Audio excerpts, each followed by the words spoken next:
Sometimes the most innocent act of kindness can awaken the deepest secrets. When 8-year-old Kaya found a dying wolf pup in the Arizona desert, her heart wouldn't let her walk away. The elders had always warned the children to stay away from the forbidden lands, but compassion made her deaf to their warnings. She carried the wounded creature home and nursed it back to health in secret. But as the wolf's amber eyes met hers, strange things began to happen. Kaya started having dreams that weren't her own, hearing voices in ancient languages she'd never learned. The wolf carried something her people had tried to forget for generations. By saving one small life, she had awakened an ancient pact between her tribe and the spirit world. What ancient truth were the elders trying to protect her from? Before we jump back in, tell us where you're tuning in from. And if this story touches, you make sure you're subscribed, because tomorrow I've saved something extra special for you.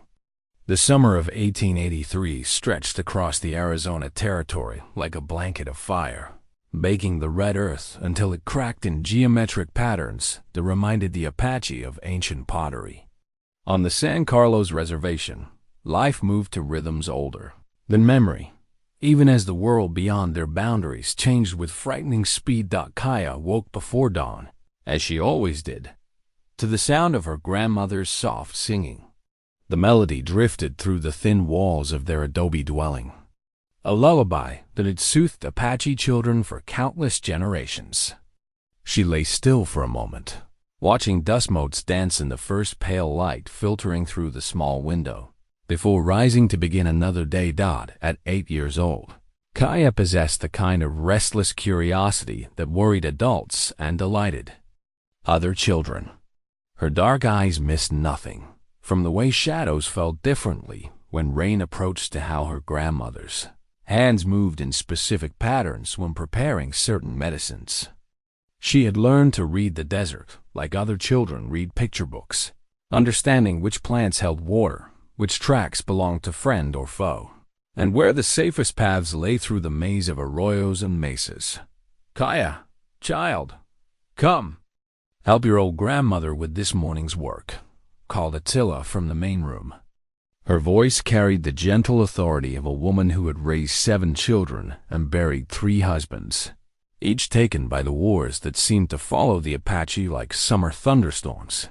Attila sat cross-legged on a woven mat, her weathered hands working methodically through a collection of dried herbs spread before her. At 68, she moved with the careful precision of someone who understood that every gesture carried meaning, every moment held purpose. Her silver hair was braided with strips of red cloth, the color of strength and protection, and her dress bore the intricate beadwork that marked her as a keeper of traditional knowledge. "What are we making today, grandmother?" Kaya asked, settling beside the older woman with the easy grace of a child raised in harmony with her surroundings. "Medicine for the Hernandez baby," Attila replied, her fingers never pausing in their work. "Little Maria has been fighting a fever for 3 days now. Her mother is worried the bad spirits have found their way into her dreams." Kaya watched as her grandmother selected specific herbs from the collection, each chosen with deliberate care. There was white sage for purification, desert willow for pain, and something else, a plant Kaya didn't recognize, with silvery leaves that seemed to shimmer even in the dim morning light. "What is that one, grandmother?" Attila's hand stilled for just a moment. "Ghost plant," she said quietly. "It grows only in the sacred places, where the boundary between our world and the spirit world grows thin. We use it when ordinary medicine is not enough." The old woman's tone carried a weight that made Kaya look up sharply. There was something in her grandmother's expression, a distant look, as if she were seeing beyond the walls of their small home into places and times that existed only in memory. "The sacred places," Kaya repeated. "You mean the forbidden lands?" "Hush, child." Attila's voice carried gentle reproach. Some knowledge is not meant for young ears. But Kaya had always been too curious for her own good. "Why are they forbidden, grandmother? What's so dangerous about empty land?"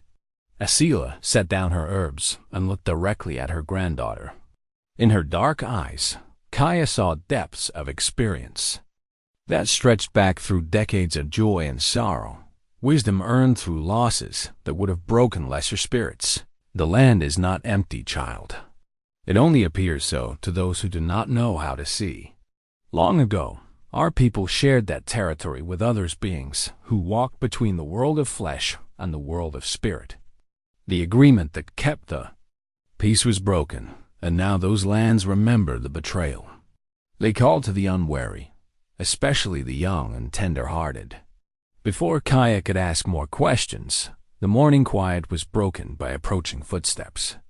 Her older brother Chenoa ducked through the doorway, his lean frame filling the entrance. At 16, he carried himself with the serious demeanor of someone forced to grow up too quickly, his responsibilities as man of the household weighing heavily on shoulders that should have been free to pursue the dreams of youth. "Good morning, grandmother." "Morning, little sister," he said, accepting the bowl of acorn porridge Atsila offered him. "I'm riding out to check the southern fence line today. Some of the cattle wandered off again yesterday." Chenoa worked as a ranch hand for one of the few white families willing to employ Apache labor, sending most of his wages back to support his grandmother and sister. The work was hard and the pay meager, but it kept food on their table and gave them a small measure of independence in a world that seemed determined to strip away everything their people had once known. "Take care near the boundary markers," Atsila warned. "The cattle may be drawn there for reasons that have nothing to do with grass or water." Chenoa nodded seriously. Unlike his sister, he had learned early not to question the wisdom of elders, especially when it came to matters of the spirit world. He had seen enough unexplained things during his childhood to understand that the desert held mysteries that defied the logic taught in the government school. After her brother left for work, Kaya helped her grandmother prepare for their daily rounds.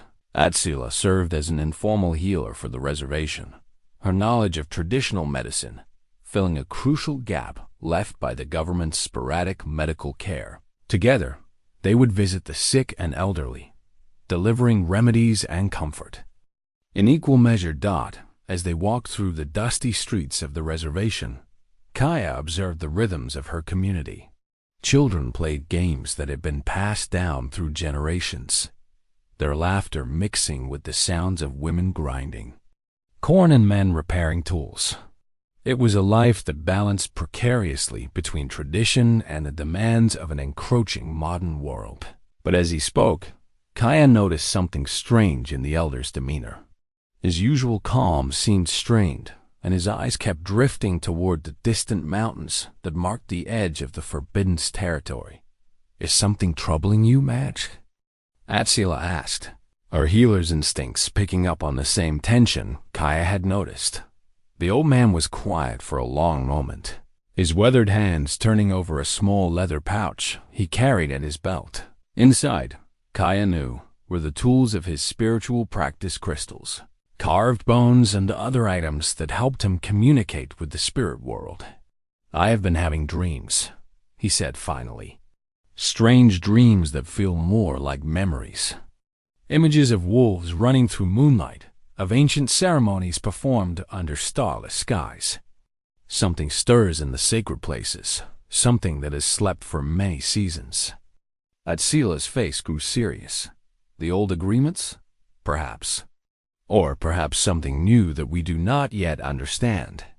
I plan to seek a vision tonight, to ask the spirits for guidance." As they continued their rounds, visiting the sick and elderly, Kaya found herself thinking about Elder Matchk's words. The Forbidden Lands had always been a source of whispered stories and half-answered questions, but now they seemed to call to her with an intensity that made her chest tight with anticipation. The day wore on with its familiar patterns, grinding corn, tending small gardens, repairing clothes worn thin by use and necessity. But underneath the routine activities, Kaya sensed an undercurrent of unease that seemed to flow through the community like water through dry creek beds as the sun began its descent toward the western mountains, painting the sky in shades of orange and purple that seemed to set the very air on fire.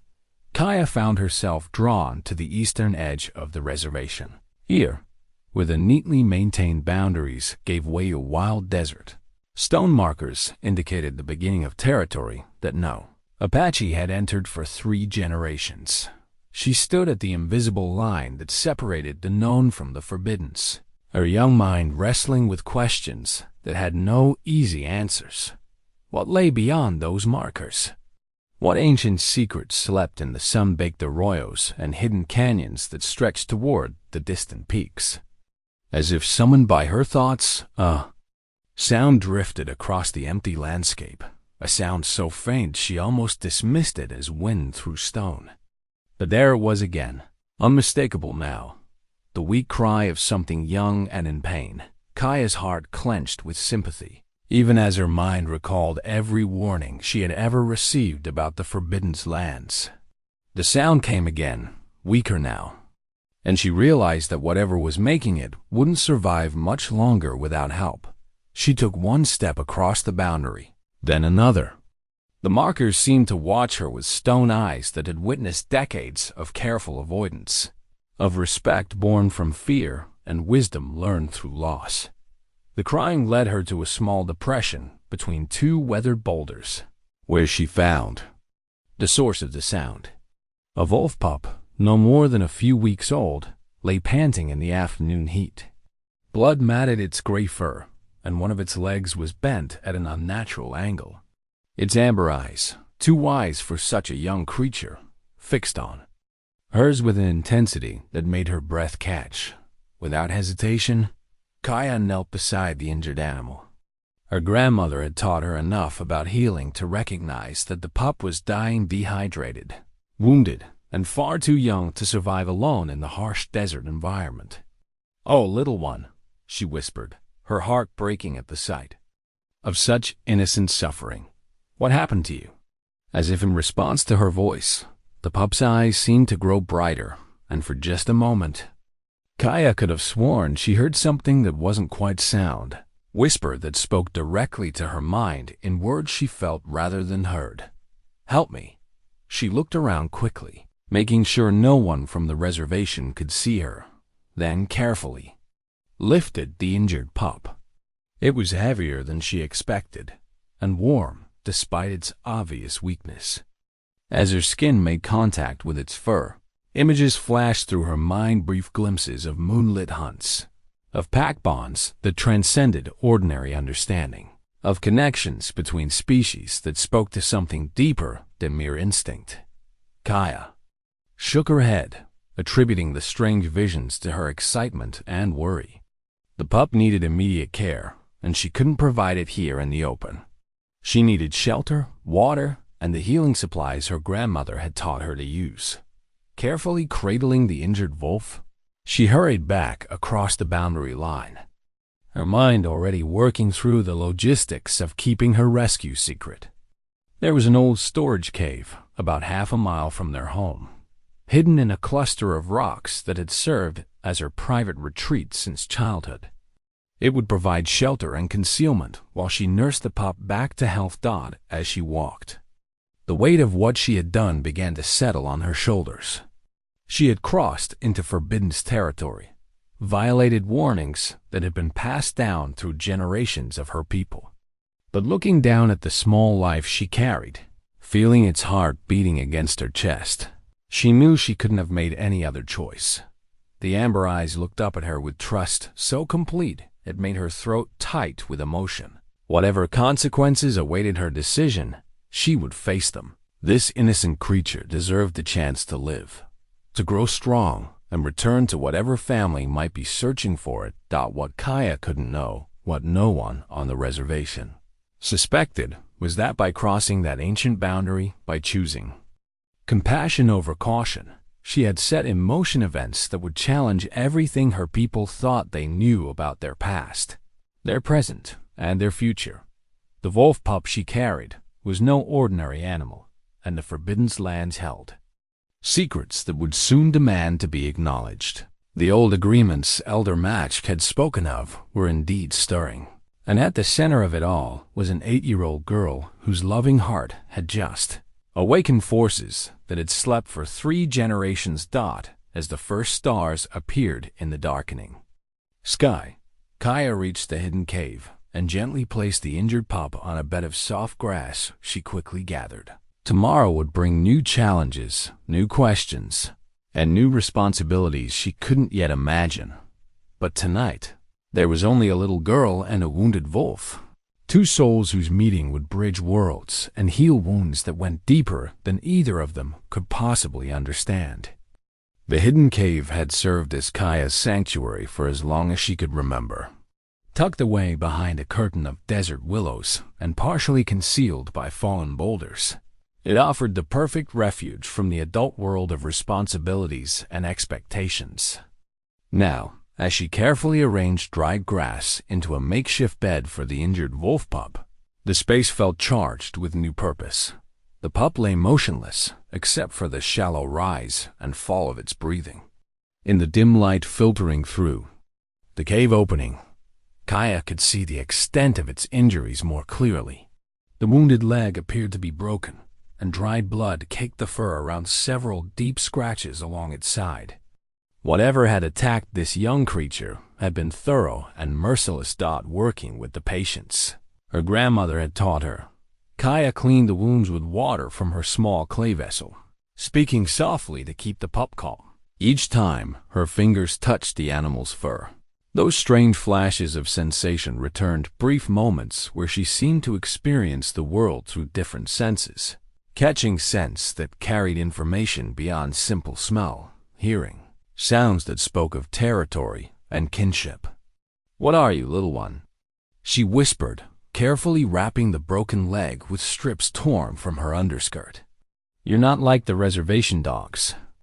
As if responding to her voice, the pup's amber eyes opened fully for the first time since she had found it. The intelligence she saw there made her breath catch.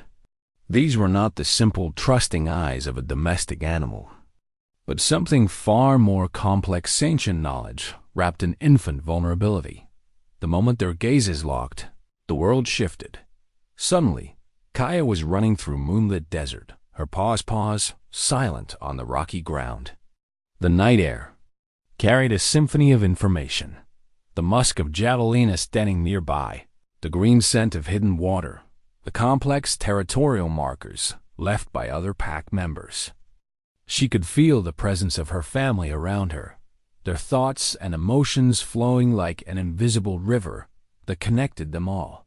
But then came the terror. Dark shapes emerging from shadows that shouldn't exist, creatures of smoke and malice that attacked without warning. The protective circle of her pack broke apart as they faced enemies that seemed to be made of nightmare itself. She heard the alpha's howl of warning, felt the burning agony as claws raked across her side, experienced the sickening sensation of falling as her leg twisted beneath her. Then, as abruptly as it had begun, the vision ended. Kaya found herself back in the cave, her heart racing and her hands trembling as they rested on the pup's warm fur.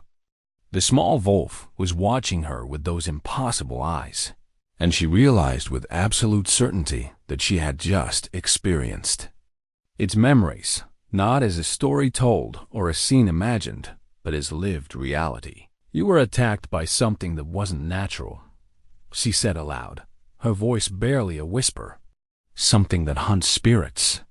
The pup made a soft sound that might have been agreement, and Kaya felt a strange warmth spread through her chest, sensation of recognition and acceptance that had nothing to do with words and everything to do with a connection she was only beginning to understand. Over the following days, she established a routine that allowed her to care for the wolf while maintaining the illusion of normalcy at home. Each morning, she would complete her chores with unusual efficiency, then slip away to the cave with whatever food and water she could spare. Her grandmother, occupied with her own daily responsibilities, seemed not to notice the slight changes in Kaya's behavior, but the wolf whom she had begun calling Spirit Walker in her mind was changing in ways that defied explanation. The broken leg healed with supernatural speed, and the wounds closed without leaving scars. More importantly, the mental connection between them grew stronger each day. At first, the communication came in simple images, hunger expressed as a picture of meat, thirst as the memory of cool water. But gradually, the exchanges became more complex. Spirit Walker began sharing glimpses of his life before the attack, showing her a pact that moved with purpose through territories that existed partially in the physical world and partially in realms of pure spirit. Through these shared visions, Kaya learned that Spirit Walker's family were not ordinary wolves. They were guardians, protectors of sacred places and keepers of ancient knowledge. For generations beyond counting, they had worked alongside the Apache people, maintaining the delicate balance between the world of the living and the vast spiritual landscape that existed just beyond human perception. But something changed, she said one afternoon as she sat beside the now healthy young wolf. Something broke the agreement between your people and mine. Spirit Walker's response came not in images, but in emotions, a complex mixture of sadness, anger, and hope that spoke of betrayal followed by long decades of separation. The connection had been severed not by the wolves, but by humans who had forgotten the old ways in their fear of forces they no longer understood. As the wolf shared these revelations, Kaya became aware of changes in herself. Her senses seemed sharper, more attuned to subtleties she had never noticed before. She could hear conversations from the reservation, even when the wind was blowing the wrong direction, could smell rain approaching from distances that should have been impossible, could sense the emotional states of people around her with disturbing accuracy. The most unsettling development came in her dreams. Each night brought visions that felt more real than her waking life scenes of Apache warriors riding alongside massive wolves under starlit skies. Ceremonies where human and animal voices joined in songs that opened doorways between worlds. Moments of perfect harmony between species that had learned to trust each other completely. But the dreams also carried darker elements.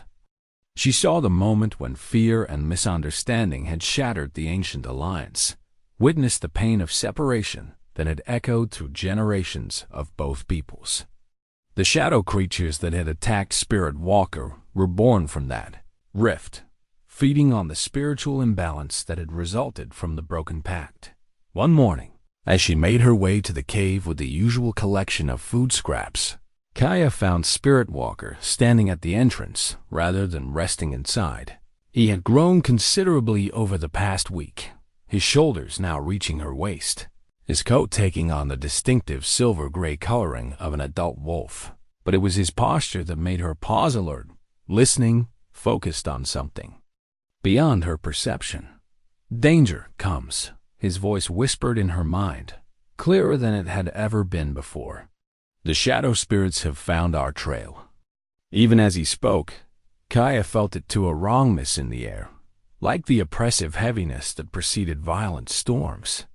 The very stones around them seemed to pulse with unease, and the desert birds that normally filled the morning with their songs had fallen ominously silent. "What do they want?" she asked, though part of her already knew the answer. "To prevent the restoration of what was broken. To keep our people separated and weakened. They feed on the spiritual wound that has never healed." Spirit Walker moved to her side, his warm presence both comforting and protective. Through their connection, she felt his power, not just the physical strength of a young wolf, but something far more profound. He carried within him the accumulated wisdom and knowledge of his lineage, spiritual gifts that had been passed down through generations of guardian wolves. "You have the blood of the old singers," he told her, images flowing into her mind of Apache, women who had once served as bridges between human and wolf communities. "That is why you could hear my call, why you could cross the boundary when others could not. But awakening this gift has drawn attention. We are not yet ready to face God as if summoned by his words." Shapes began to materialize at the edge of her vision dark. Forms that seemed to absorb light rather than reflect it, moving with purpose through the maze of rocks and desert vegetation that surrounded their hideaway. The shadow spirits were unlike anything from Apache tradition or the stories told by other tribes. They were something new and terrible, born from the spiritual imbalance that had festered for 3 generations. Kaya's first instinct was to run, to grab Spirit Walker and flee back to the safety of the reservation. But even as the thought formed, she realized how naive it was. These creatures had already proven they could cross any boundary, and bringing them to her community would only endanger everyone she loved. We must stand. Spirit Walker's voice carried new urgency. Together, we are stronger than either could. Be alone. But you must trust completely, hold nothing back. The first shadow spirit emerged from behind a cluster of barrel cacti, its form shifting and wavering like smoke given malevolent purpose. Where it passed, the desert plants withered and the very stones seemed to lose their color. It moved with predatory grace toward the cave entrance, and Kaya could feel its hunger like a physical weight pressing against her mind. Without conscious thought, she placed her hand on Spirit Walker's head and felt power flow between them, not her power or his, but something that belonged to both and neither. The sensation was overwhelming, like trying to contain lightning in her small human frame, but she held on and let it grow. The shadow spirit paused as it sensed the energy building around them, its form becoming more solid and defined. Kaya could see now that it had once been a wolf, a magnificent creature corrupted by decades of spiritual poison, transformed into something that existed only to destroy the very connections it had once protected. "Forgive us," Spirit Walker whispered, and Kaya understood that he was speaking not to her, but to the twisted creature before them. "We will heal what was broken." The promise seemed to enrage the shadow spirit, and it launched itself toward them with supernatural speed. But the combined power of girl and wolf met its attack with pure intention. Not violence, but healing. Not destruction, but restoration. Light erupted from their joined consciousness. Brilliant white tinged with silver that drove back the darkness and revealed the shadow spirit's true form. For just a moment, Kaya saw the magnificent wolf it had once been, felt the pain and confusion that had twisted it into this mockery of its former self. Then the light faded, and the spirit was gone, not destroyed, but somehow cleansed and released to whatever rest awaited souls long trapped by their own anguish. The other shadow spirits, sensing the fate of their companion, melted back into the landscape as quickly as they had appeared. But Kaya knew this was only a temporary reprieve. They would return, and next time they would be prepared for resistance. The elders must be told, Spirit Walker said as they both struggled to recover from the energy they had expended. The time for secrecy has passed. Our peoples must choose restore. The ancient alliance or face the consequences of continued separation. Kaya nodded, understanding that her childhood had effectively ended in that moment of shared power. She was no longer just a curious little girl who had rescued an injured animal.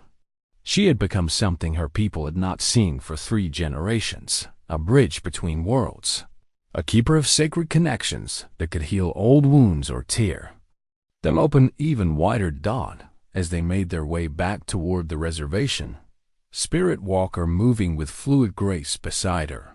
Kaya felt the weight of destiny settling on her young shoulders. The safe, predictable world of her childhood was gone forever, replaced by responsibilities she barely understood and powers that frightened her, even as they filled her with wonder. The shadow spirits would return. The elders would demand answers.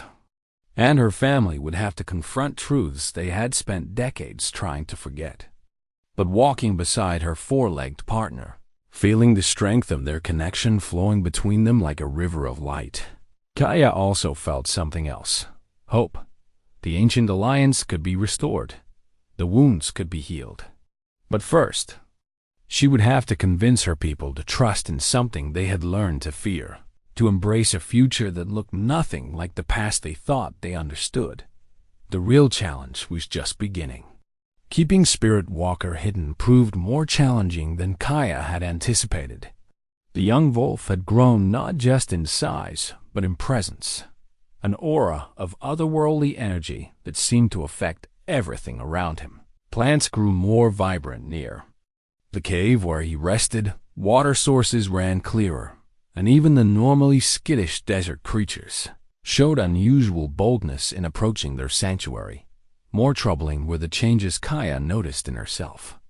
Her grandmother's sharp eyes had begun to linger on her with increasing frequency, noting details that spoke of abilities beyond those of an ordinary 8-year-old. When Atsila dropped her weaving, and Kaya caught it before the older woman even realized it was falling, or when she answered questions before they were fully asked, the weight of unspoken suspicion grew heavier. "You move differently now, child," Atsila observed one morning as they prepared medicines together. "Like someone who hears music the rest of us cannot." Kaya forced herself to focus on grinding the dried herbs with steady, ordinary motions. "I don't know what you mean, grandmother." But Atsila's weathered fingers stilled in their work, and she reached into the leather pouch she always wore at her belt. From it, she withdrew an obsidian arrowhead unlike any Kaya had ever seen. The volcanic glass seemed to hold light within its dark depths, and intricate patterns had been carved along its edges, symbols that spoke of ceremonies older than memory. "This belonged to my grandmother's grandmother," Atsila said softly. "It was crafted by the last of the wolf singers, blessed in rituals that bound human and animal spirits together. For 60 years, it has remained cold and lifeless in my keeping. Yet this morning, when I touched it, it grew warm." The obsidian arrowhead pulsed with gentle radiance as Atsila held it, and Kaya felt an answering resonance deep in her chest. The artifact was reacting to her presence, recognizing something in her bloodline that had awakened after generations of dormancy. "Grandmother, Hush, child."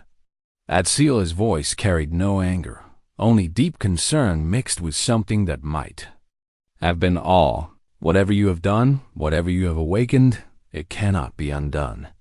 But it can be guided, if we are wise enough to seek the proper counsel." Before Kaya could respond, the sound of approaching horses drew their attention to the window. Elder Match rode into their small yard, accompanied by 2 other tribal elders, their faces grave with purpose. Behind them, looking uncomfortable on his borrowed mount, came Chenoa, his work clothes dusty from his morning ride to check the cattle.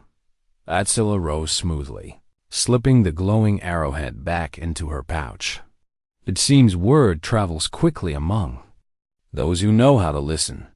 The group gathered in the main room of their adobe home, the space feeling cramped with so many bodies and the weight of unspoken knowledge. Elder Matchk took his customary place of honor, his ancient eyes moving from grandmother to granddaughter with careful assessment. "Strange things are stirring," he began without preamble. "The sacred drum that has remained silent for 3 generations sang out in the night.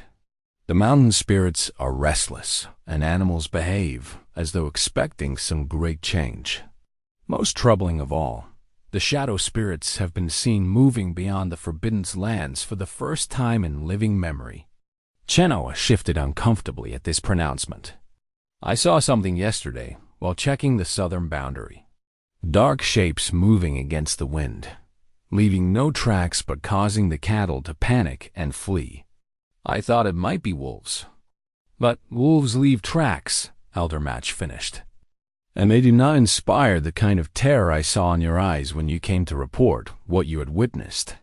The elder's gaze settled on Kaya with uncomfortable intensity. "There is old magic at work here, child. Magic that calls to blood, that carries the gift of the ancient singers. Tell me, have you experienced anything unusual lately? Dreams that feel too real? Voices that speak in languages you do not know?" Kaya felt the weight of multiple gazes upon her, felt the moment stretching like a bowstring drawn too tight. Part of her wanted to confess everything: the rescue of Spirit Walker, the strange visions, the growing sense that she was becoming something beyond ordinary human experience.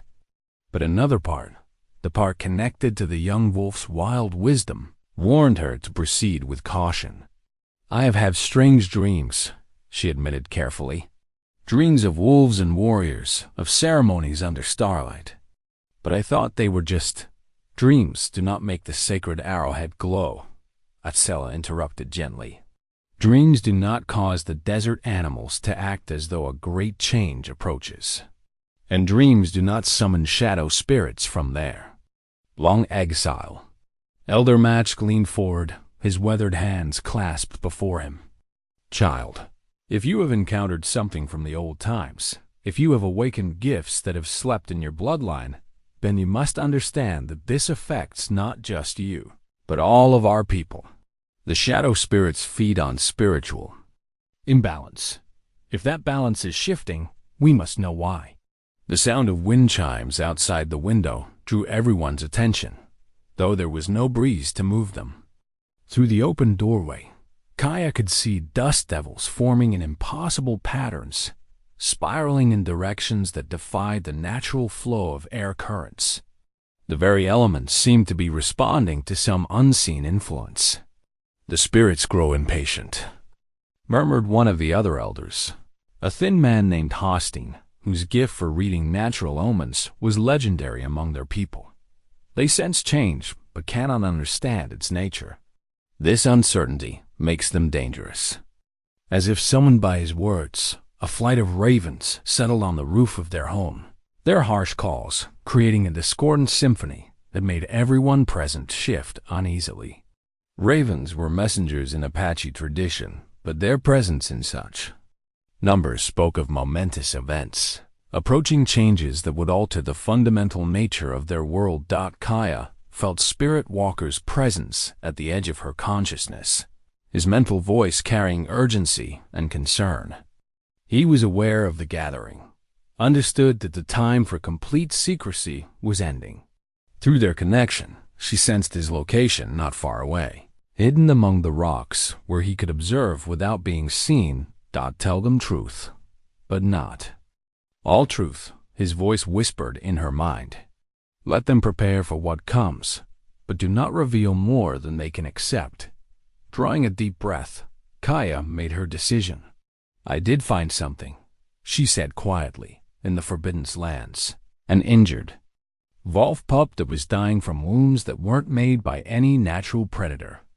The silence that followed her words was profound. Even the ravens on the roof fell quiet, as though the desert itself was holding its breath. Elder Match's eyes widened with a mixture of fear and wonder that spoke of knowledge he had hoped never to use. "You crossed the boundary," Atsela breathed. "Child, do you understand what you have done?" "I couldn't let it die," Kaya replied, her voice steady despite the trembling in her hands.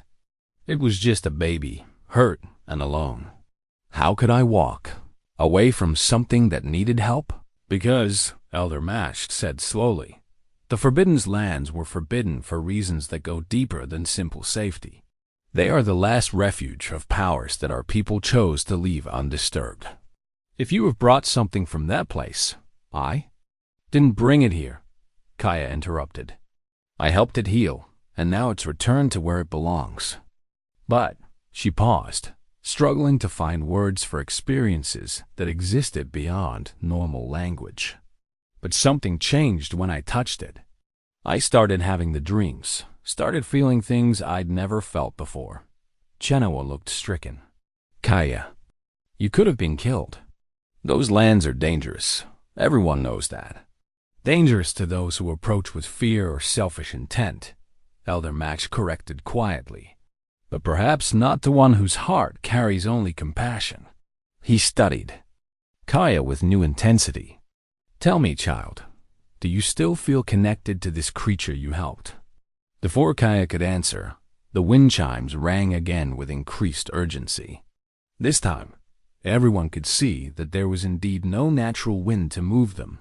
They swayed, and sang in response to forces that existed beyond the physical realm.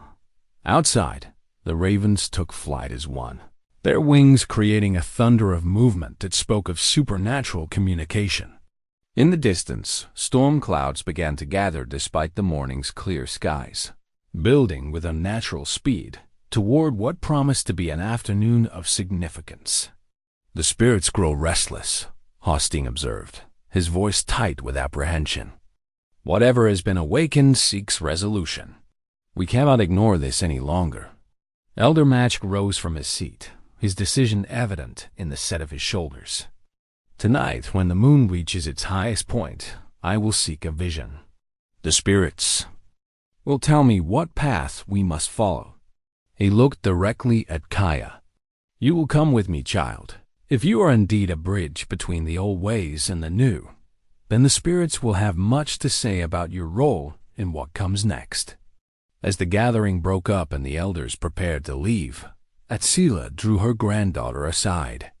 The obsidian arrowhead in her pouch continued to pulse with gentle light, its ancient power responding to the supernatural currents that seemed to flow through their home. "Kaya," she said softly, "whatever happens tonight, remember that you carry the blood of strong women who faced impossible choices with courage and wisdom. Trust your heart, but do not let your compassion blind you to the dangers that surround you all." That afternoon, as Kaya helped her grandmother with the usual round of household tasks, she found herself acutely aware of every sound, every shift in the light, every subtle change in the desert's rhythm. The shadow spirits were out, there somewhere, growing stronger as the spiritual balance shifted. Her connection with Spirit Walker had awakened forces that had slept for generations, and now her entire community would have to face the consequences of choices made by people long dead. But as she felt the young wolf's presence at the edge of her awareness, steady and reassuring despite the chaos they had unleashed, Kaya also felt something else. Hope. The ancient alliance between her people and the wolf spirits had been broken by fear and misunderstanding. Perhaps it could be restored by courage and love. Tonight would bring answers, or it would bring disaster. Either way, the quiet life she had always known was over, replaced by a destiny she was only beginning to understand. As twilight painted the Arizona sky in shades of purple and gold, Kaya found herself walking beside Elder Matchk toward the sacred ceremonial grounds at the heart of the reservation. The old man moved with deliberate purpose, his medicine bundle secured across his shoulder and the weight of generations of spiritual knowledge evident in every step. Atsila had insisted on accompanying them, her own smaller bundle of protective herbs and sacred items clutched tightly in her weathered hands. Around her neck, she wore the turquoise necklace that had been passed down through 5 generations of Apache women, a piece of jewelry that served as both adornment and spiritual shield. "The necklace grows heavy," she murmured to Kaya as they walked. "It always does when dark forces gather strength. Tonight you must stay close to me, child. Whatever visions come, whatever truths are revealed, remember that you are protected by the love of strong women who faced their own trials with courage." The ceremonial ground occupied a natural amphitheater formed by weathered red rocks, their surfaces carved with petroglyphs that chronicled centuries of Apache spiritual practice. At the center of the space, a circle of stones surrounded a fire pit that had been consecrated by countless rituals. Tonight, that pit would serve as the focal point for Elder Matchk's vision quest. Other members of the tribal council had gathered in respectful silence around the perimeter of the circle. These were the keepers of traditional knowledge, men and women who understood that some questions could only be answered through direct communication with the spirit world. Their presence lent gravity to the proceedings while providing witnesses to whatever revelations might come. Elder Match began his preparations with the methodical care of someone who had performed this ritual hundreds of times. He arranged sacred objects around the fire pit crystals that caught and held the last rays of sunlight, carved bones that spoke of ancient animal allies, bundles of herbs that would carry his prayers to the spirit realm when burned. As full darkness settled over the desert, he lit the ceremonial fire. The flames leaped higher than natural physics should have allowed, fed by spiritual energy rather than mere wood and oxygen. In the dancing light, the petroglyphs on the surrounding rocks seemed to move, telling stories of hunts and ceremonies, battles and alliances that stretched back to the beginning of Apache memory. Spirits of our ancestors, Elder Match called out in the old language, his voice carrying clearly through the still night air. We come seeking wisdom in a time of change.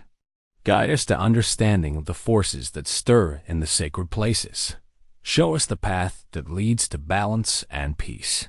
He began to chant, his voice weaving patterns of sound that seemed to open doorways in the very air. Kaya felt her connection with Spirit Walker grow stronger as the ceremony progressed. The young wolf's presence at the edge of her consciousness, providing comfort and strength. Through their bond, she sensed that he was nearby, hidden among the rocks beyond the ceremonial circle, but close enough to lend his power to whatever was about to unfold. Other wolves moved with him, adults from his pack, who had come to witness this pivotal moment in the relationship between their peoples. As Elder Mashk's chanting reached a crescendo, the sacred fire flared with colors that had no names, blue-white. Flames that spoke of spiritual purity, silver tongues of light that carried messages from realms beyond human understanding. The old man's eyes rolled back as the vision stake took hold, and when he spoke again, his voice carried echoes of powers far greater than his own. I see the ancient times, he intoned, his words seeming to come from a great distance. Apache warriors ride beside wolf companions across territories that span both earth and spirit. The alliance is strong, built on mutual respect and shared purpose. Human wisdom guides, wolf instinct protects, and together they guard the sacred places where both worlds meet. The vision deepened, and Elder Mashk's face contorted with pain as he witnessed events from the past. But fear comes fear of power too great to control, of connections that blur the lines between human and animal. A choice is made in haste, in terror of what we do not understand. The pact is broken, the wolves are driven away, and the sacred places are sealed against all entry.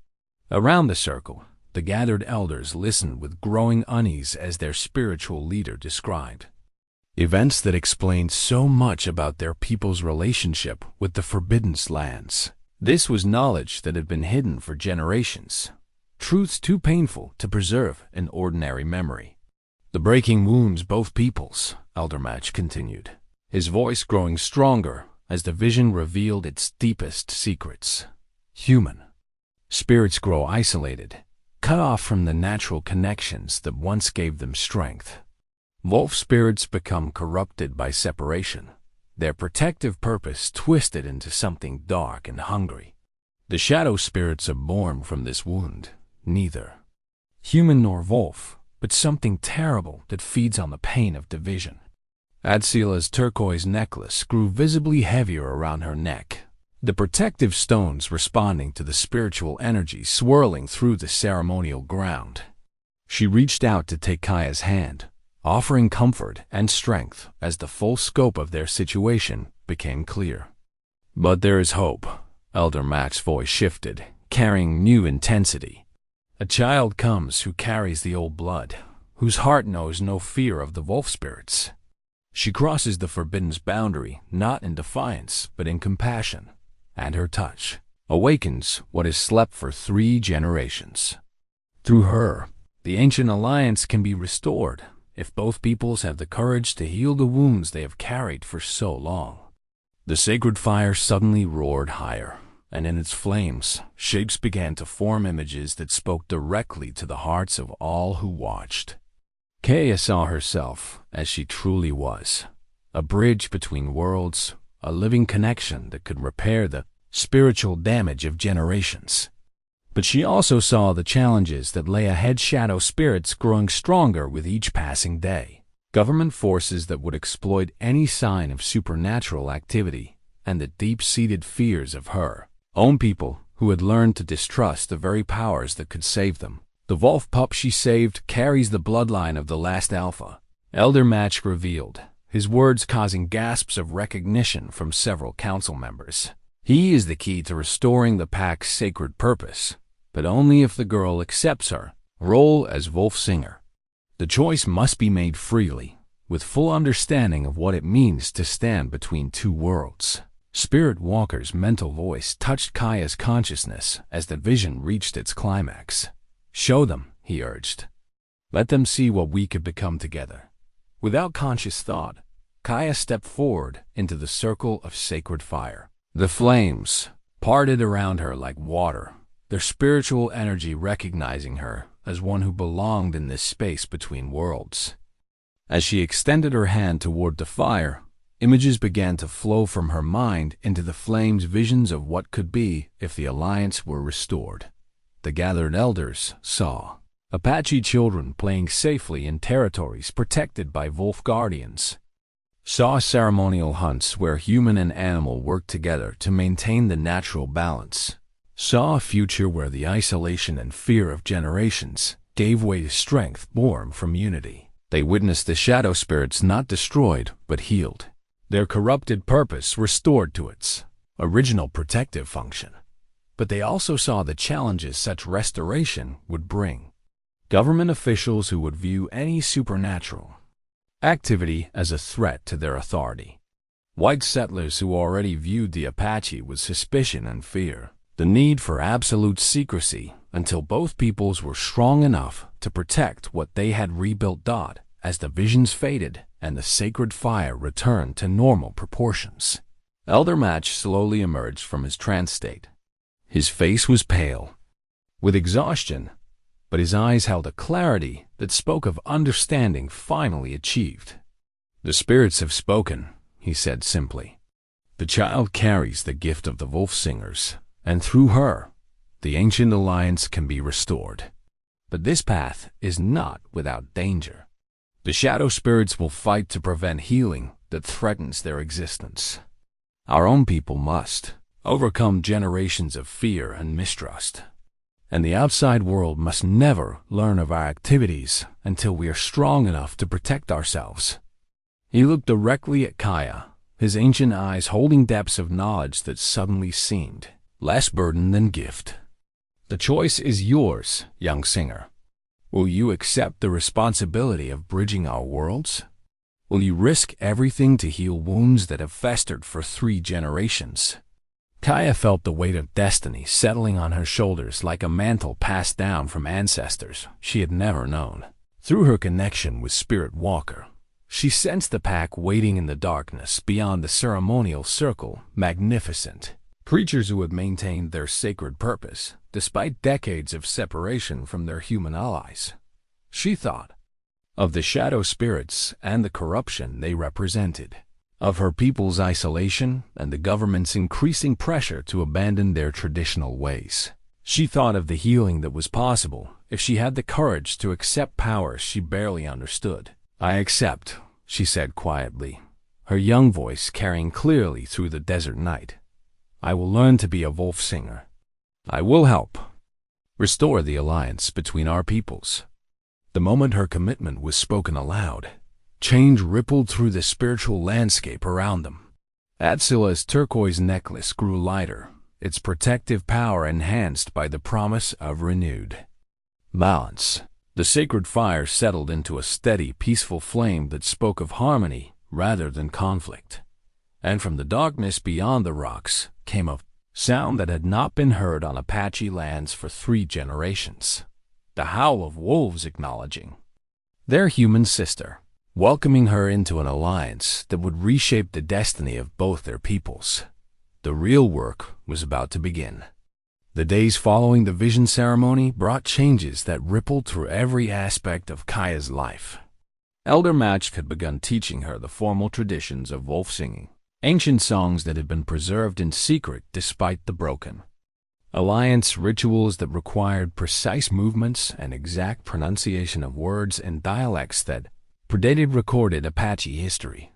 But the most profound changes came through her. deepening connection with Spirit Walker and his pack. What had begun as simple communication between girl and rescued pup had evolved into something far more complex, a network of consciousness that linked her not just to wolves, but to the entire web of life that surrounded their desert home.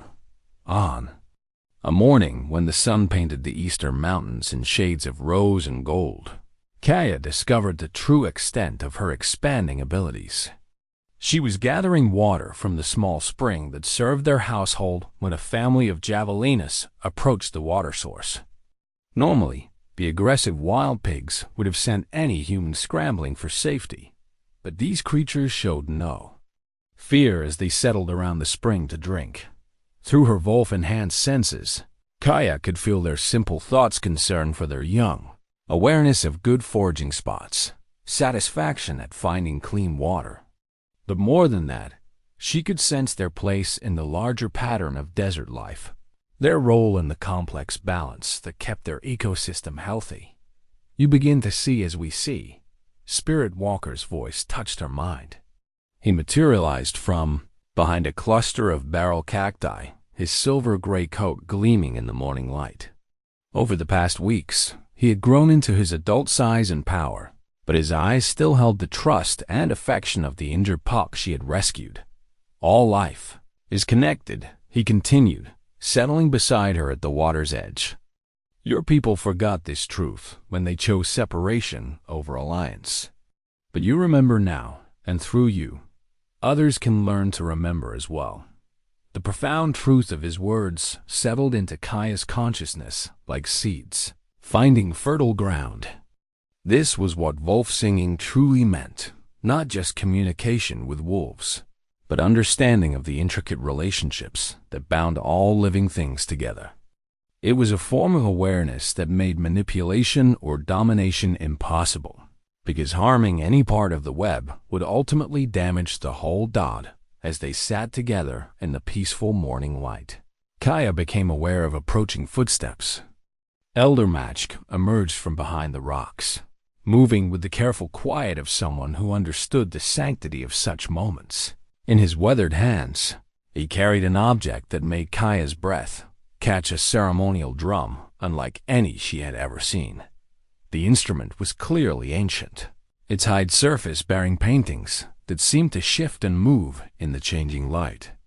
Images of wolves and warriors flowed across its surface in endless procession, telling stories of hunts and ceremonies, alliances and adventures that stretched back to the beginning of Apache memory. The wooden frame was carved with symbols that spoke of lunar cycles and seasonal changes, of the eternal dance between earth and sky that governed all life. "This is the sacred drum of the wolf singers," Elder Match said solemnly. "It has been silent for 3 generations, waiting for one who could awaken its voice again. The spirits told me in last night's dreams that the time has come to restore its purpose."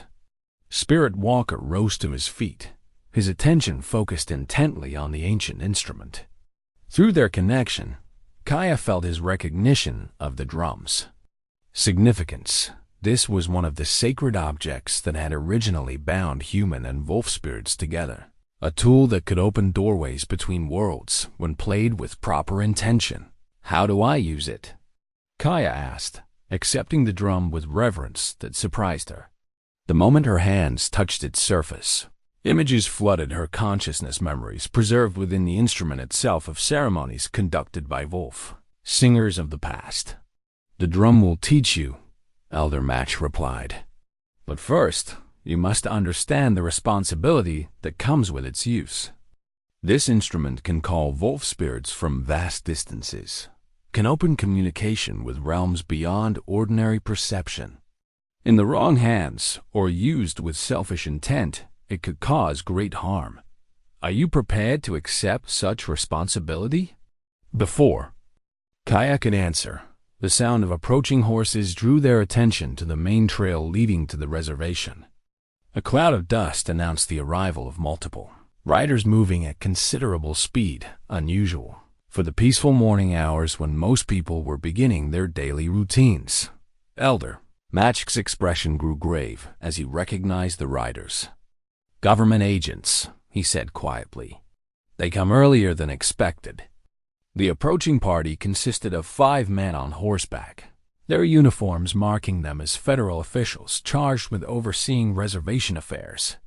At their head rode Agent Harrison, a stern man in his 50s, whose previous interactions with the Apache had been marked by suspicion and barely concealed hostility. His pale eyes missed nothing as he surveyed the landscape, looking for any sign of activity that might violate the complex web of regulations governing reservation life. "Hide the drum," Elder Match whispered urgently. "And you, young one," he addressed Spirit Walker, "must not be seen. The presence of wolves would raise questions we are not prepared to answer." Spirit Walker melted into the landscape with supernatural grace, his form becoming one with the shadows and rocks until even Kaya could barely sense his presence. The sacred drum disappeared beneath Elder Match's traditional blanket just as Agent Harrison and his men reached their position near the spring. "Elder Match," Harrison called out, his tone carrying the authority of someone accustomed to immediate compliance. "We need to speak with you about reports of unusual activity in this area. Strange lights, animal disturbances, that sort of thing. The territorial governor is concerned about potential unrest." Elder Match's face remained impassive, revealing nothing of the momentous events that had transpired in recent days. "I am not aware of any unusual activity, Agent Harrison. Our people continue to live peacefully according to the terms of our agreement with your government." "Nevertheless," Harrison replied, dismounting from his horse with deliberate authority, "we'll be conducting a thorough investigation. Any supernatural nonsense, any return to primitive practices that might incite unrest, these things will not be tolerated. The President himself has made it clear that the Apache must be fully integrated into civilized society." Kaya felt anger rising in her chest at the agent's dismissive tone, but Elder Match's steady presence reminded her of the need for caution. The government's fear of Apache spiritual practices was well known, and any evidence of supernatural activity would provide justification for harsh measures against their entire community. "We understand your concerns," Elder Match said diplomatically. "Our people wish only to live in peace and prosperity. If you have specific questions, I am happy to answer them." Harrison's pale eyes fixed on Kaya with uncomfortable intensity. "This child, she's been seen in areas near the restricted zones. Children can be curious about places they shouldn't explore. It would be unfortunate if such curiosity led to complications." The threat was barely veiled, and Kaya felt Spirit Walker's protective anger through their connection. But she also sensed the wisdom in Elder Match's restraint. Open confrontation would only bring greater scrutiny, potentially destroying any chance of restoring the Wolf Alliance in secret. "Kaya is a good child who helps her grandmother with traditional crafts," Elder Match replied smoothly. "She has no interest in restricted areas or activities that might concern your government." As the agents continued their questioning, Kaya became aware of other wolves moving through the landscape beyond their position. Spirit Walker's pack had come in response to the potential threat, ready to protect their human ally if necessary, but they remained hidden, their presence known only to her enhanced senses. The realization of how much had changed struck her with sudden force. Weeks ago, she had been an ordinary Apache girl whose greatest concern was completing her daily chores. Now she stood at the center of a supernatural alliance that could reshape the destiny of both her people and the Wolf spirits. While government agents searched for any excuse to destroy what they were trying to rebuild, Agent Harrison spent another hour conducting interviews with various reservation residents, his questions probing for any hint of supernatural activity or return to traditional practices. But the Apache had learned over generations to reveal only what was safe, to protect their most sacred knowledge from those who would use it against them. As the agents finally prepared to leave, Harrison turned back to Elder Match with a final warning. "Any reports of unusual activity lights in the sky, animal disturbances. Gathering for unauthorized ceremonies will result in immediate intervention. The territorial governor has the authority to relocate populations if necessary to maintain order. After the dust of their departure had settled, Elder Match retrieved the sacred drum from beneath his blanket. The ancient instrument seemed to pulse with suppressed energy, as though the presence of hostile forces had awakened its protective instincts. "The outside world grows more suspicious," he observed quietly. "We must be even more careful now. The restoration of the Wolf Alliance cannot wait, but neither can we afford to attract attention that would destroy us all." Spirit Walker emerged. From his hiding place, his against any threat, but also their understanding of the need for secrecy. The shadow spirits grow stronger when there is conflict and fear, he told her. The government agents carry darkness without knowing it hatred, and suspicion that feeds the corruption we must heal. Elder Match nodded as if he had heard the wolf's mental words. "Which is why our work becomes more urgent with each passing day. The longer the spiritual imbalance continues, the more powerful the shadow spirits become. And the stronger they grow, the more they influence the hearts and minds of those around them." As they made their way back toward the reservation's central area, Kaya clutched the sacred drum close to her chest. She could feel its power waiting to be awakened, could sense the ancient songs it was meant to accompany. But she also understood now that using its gifts would require wisdom beyond her years, courage in the face of forces that could destroy everything she loved. The government agents would return, that much was certain. And when they did, the Apache would need the protection that only a restored Wolf Alliance could provide. The question was whether Kaya could master her growing powers quickly enough to make that protection possible.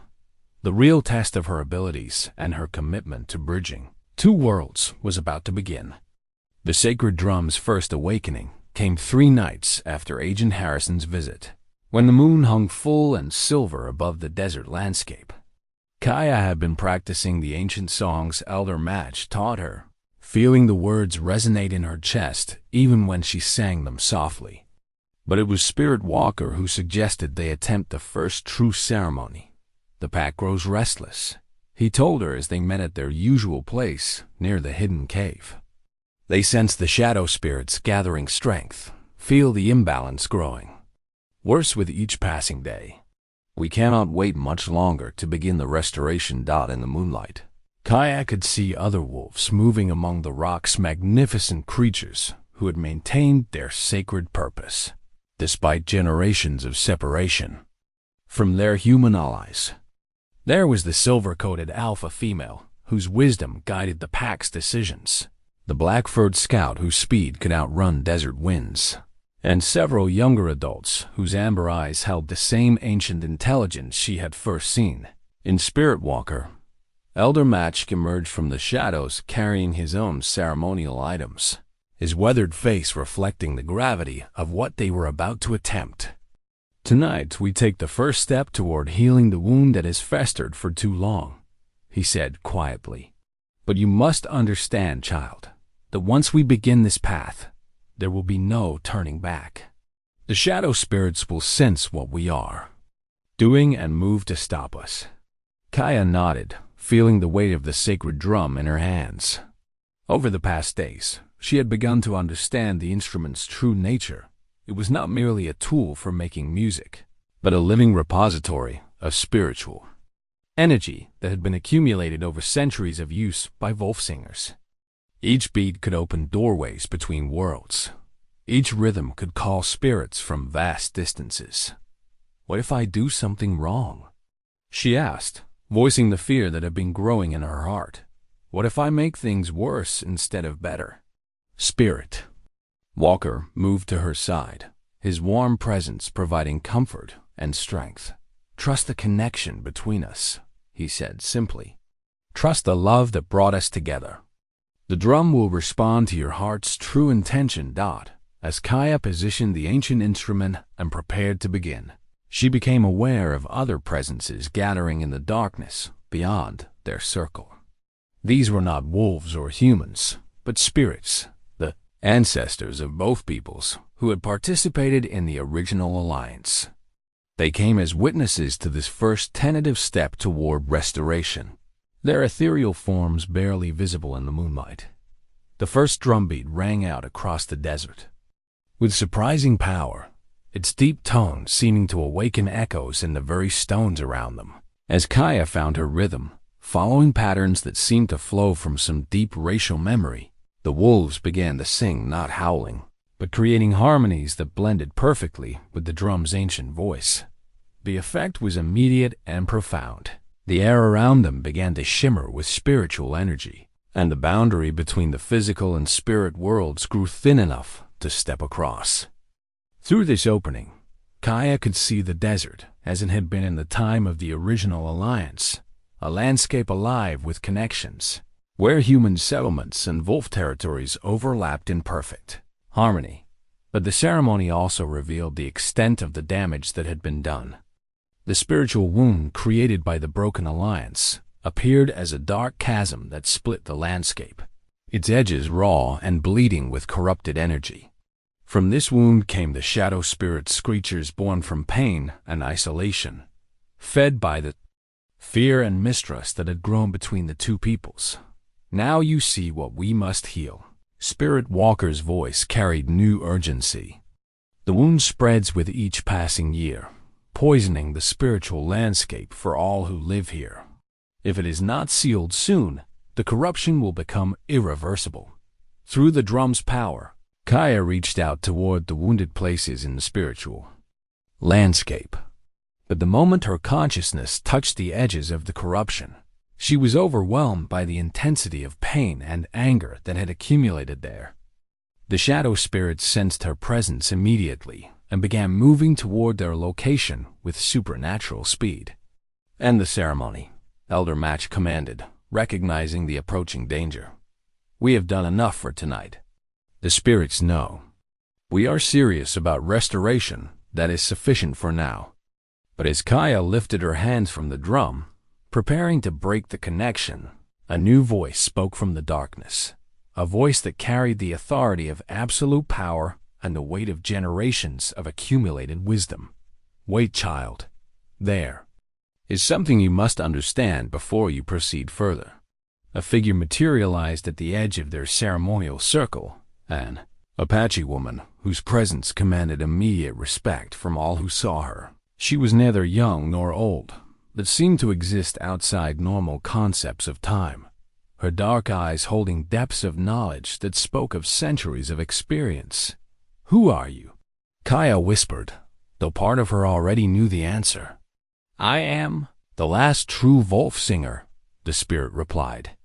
"I died 3 generations ago, when the alliance was broken and my people chose fear over wisdom. I have waited in the spirit realm ever since, hoping someone would come who could restore what was lost." The ghostly woman moved closer, her form becoming more solid as she drew power from the ceremonial energies still flowing around them. "But first, you must know the full truth of what happened, and why the restoration will require more sacrifice than you yet understand." Images began to flow from the spirit's consciousness into Kaya's mind memories of the final days of the Wolf Alliance, when fear of their own power had driven the Apache to make a choice that would haunt them for generations. She saw the ceremony where the bonds were deliberately severed, witnessed the agony of wolves and humans alike as connections that had taken centuries to build were cut in a single night of terror. "The shadow spirits are not our enemies," the last wolf singer revealed. "They are our own people wolves who died during the breaking, their spirits corrupted by the pain of betrayal. They do not seek to destroy the alliance from malice, but from the desperate hope that ending all connection will finally stop their suffering." This revelation struck Kaya like a physical blow. The creatures they had been preparing to fight were not monsters, but victims of the same tragedy that had wounded both peoples. Healing the spiritual damage would require not battle, but forgiveness, not just from the living, but from the dead. "How do I heal spirits that have been in pain for so long?" Kaya asked, her young voice trembling with the magnitude of what she was learning. Before the spirit could answer, the sound of approaching footsteps announced the arrival of an unexpected visitor. Grandmother Atsila appeared at the edge of the ceremonial circle, her weathered face showing no surprise at the supernatural scene before her. "I felt the drums call," she said simply, "and I knew the time had come for truth between us." From beneath her shawl, she withdrew an object that made both Kaya and Elder Mashk gasp in recognition. A wolf claw pendant carved from black obsidian, its surface inscribed with symbols that seemed to move in the moonlight. "This belonged to my great-grandmother," Atsila continued, her voice carrying new authority. "She was the one who spoke for the humans when the alliance was broken, who cast the deciding vote to sever the bonds. The guilt of that choice has been passed down through our family line, hidden but never forgotten." The wolf claw pendant pulsed with dark energy, its carved surface reflecting the spiritual wound that still festered in the landscape around them. But as Atsila placed it around Kaya's neck, the girl felt something else, not just guilt and pain, but deep love and the desperate hope for redemption that had driven her great-great-grandmother's sacrifice. She broke the alliance not from fear of the wolves, Atsila revealed, but from fear of what the Spanish colonists would do if they discovered the supernatural connections. She chose to sacrifice the bonds rather than risk the total destruction of both peoples. This new understanding transformed everything Kaya thought she knew about the situation. The alliance had not been broken from cowardice or prejudice, but from a mother's desperate attempt to protect her children from forces too powerful to resist. The shadow spirits were not evil, but lost souls still crying out for the connections that had been severed in an act of sacrificial love. Now the healing can truly begin, Spirit Walker said, his mental voice carrying new hope. When both peoples understand that they are victims of the same tragedy, when forgiveness flows both ways, the wound can finally close. The spirit of the last wolf singer began to fade as the ceremonial energies dissipated, but her final words carried clearly through the desert night. "The pendant will guide you to the others, the spirits of those who died in the breaking.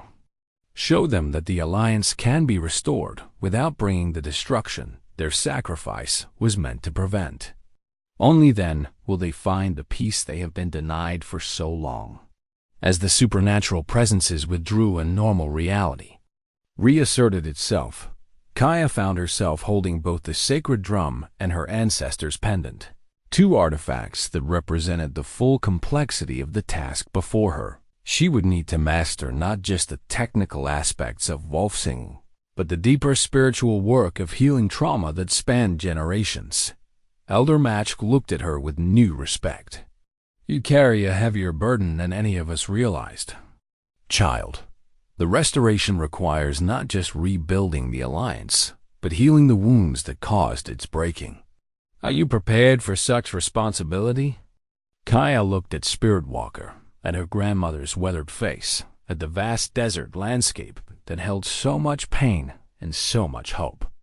The shadow spirits were out there in the darkness, suffering souls who needed healing rather than defeat. The government agents would return with greater suspicion and more restrictions. Her own people would have to overcome generations of fear and guilt. But she also felt the strength of the connections that bound her to all of this. The love that had driven her to save an injured pup. The wisdom passed down through generations of strong women. The ancient alliance that waited to be reborn in forms adapted to a new world. "I am prepared," she said quietly, and felt the truth of those words resonate through every level of her being. The real work of restoration was about to begin. The revelation came on a morning when the desert air carried the scent of distant rain, though no clouds marked the horizon. Kaya was practicing her wolf singing techniques in the hidden cave, the sacred drum's rhythm helping her maintain connection with Spirit Walker's pack. When Elder Matchk arrived with news that would shatter everything she thought she understood about their situation, his weathered face bore an expression of profound shock mixed with something that might have been shame. In his trembling hands, he carried an object that made Kaya's blood run cold, a ceremonial knife unlike any she had ever seen. The blade was forged from meteoric iron that seemed to absorb light rather than reflect it, and its handle was carved with symbols that hurt to look at directly. "I must tell you something," he said quietly, his voice carrying the weight of a secret that had been buried for too long. "Something about my family's role in the breaking of the Alliance. Something that changes everything we thought we knew about the shadow spirits and their purpose." Spirit Walker emerged from the cave's depths, his amber eyes immediately focusing on the cursed blade. Through their connection, Kaya felt his reaction, not just recognition, but a complex mixture of pain, anger, and something that might have been understanding that the betrayer's blade. His mental voice carried ancient grief. "I know this weapon. It was used by the one who struck the first blow, who spilled the blood that sealed the breaking of our pact. Elder." Match's hands shook as he set the knife on a flat stone between them. "My grandfather was the one who wielded this blade," he confessed, his voice barely audible. "He was the one who killed the Alpha Wolf in the ceremony that severed our alliance. I have carried this knowledge and this cursed weapon in secret my entire life." The magnitude of this revelation struck Kaya like a physical blow. Elder Match, the spiritual leader who had been guiding her training, was the descendant of the Fdion, very person whose actions had created the crisis they were trying to solve. The shadow spirit's anger was not directed at her people in general, but at his family line specifically. "Why didn't you tell me before?" she asked, though she could see the answer in his anguished expression. The shame of his ancestors' actions had been too great to bear. The fear of how this knowledge might affect their work too overwhelming to risk. "Because I was a coward," Elder Max replied simply. "Because I hoped we could heal the wound without confronting its true source. But the spirits have been sending me dreamed visions of what really happened that night and what it will take to achieve true restoration." Images began to flow from his mind as he spoke. Memories passed down through his family line that revealed the full horror of the Alliance's breaking. Kaya saw the ceremonial ground where humans and wolves had gathered for what they believed would be a ritual of renewed commitment. Instead, it became the site of betrayal orchestrated by Spanish colonial authorities who had learned of the supernatural alliance and deemed it a threat to their control. Elder Match's grandfather had been coerced into his role as assassin, his own family held hostage to ensure his compliance. The colonial governor had demanded proof that the Apache were abandoning their heathen practices and submitting fully to European authority. The death of the Alpha Wolf and the severing of the spiritual bonds was meant to demonstrate that submission. He had no choice, Elder Match continued, tears flowing freely down his weathered cheeks. Kill the Alpha or watch his wife and children be executed as enemies of the crown. But the blade they gave him was cursed, designed not just to kill, but to corrupt the spiritual connections between our peoples permanently. The betrayer's blade pulsed with malevolent energy as he spoke, its dark surface seeming to writhe with trapped shadows. This was the source of the spiritual poison that had created the shadow spirits, not just the pain of broken bonds, but active corruption designed to prevent any future alliance from forming. Now I understand. Spirit walkers. Mental voice carried new clarity. The shadow spirits are not just corrupted by pain. They are bound to this blade, trapped in a cycle of vengeance that was engineered by our enemies. They cannot find peace while the weapon still exists. But there's more, Elder Max said, his voice growing stronger as he forced himself to reveal the full truth. The colonial authorities didn't just want to break our alliance, they wanted to control it. They believed they could use the blade to command the shadow spirits, to turn them into weapons against any native peoples who resisted European expansion. This revelation transformed Kaya's understanding of their entire situation. The shadow spirits were not just victims of a tragic mistake. but prisoners of a deliberate act of spiritual warfare. Their attacks on anyone attempting to restore the alliance were not driven by choice, but by compulsion. They were bound to protect the blade and prevent any healing that might free them from its influence. How do we break the curse? Kaya asked, though she suspected the answer would be more terrible than she was prepared to face. Elder Machk's response confirmed her fears. The blade can only be destroyed by someone of my bloodline, using power drawn from a fully restored Wolf Alliance.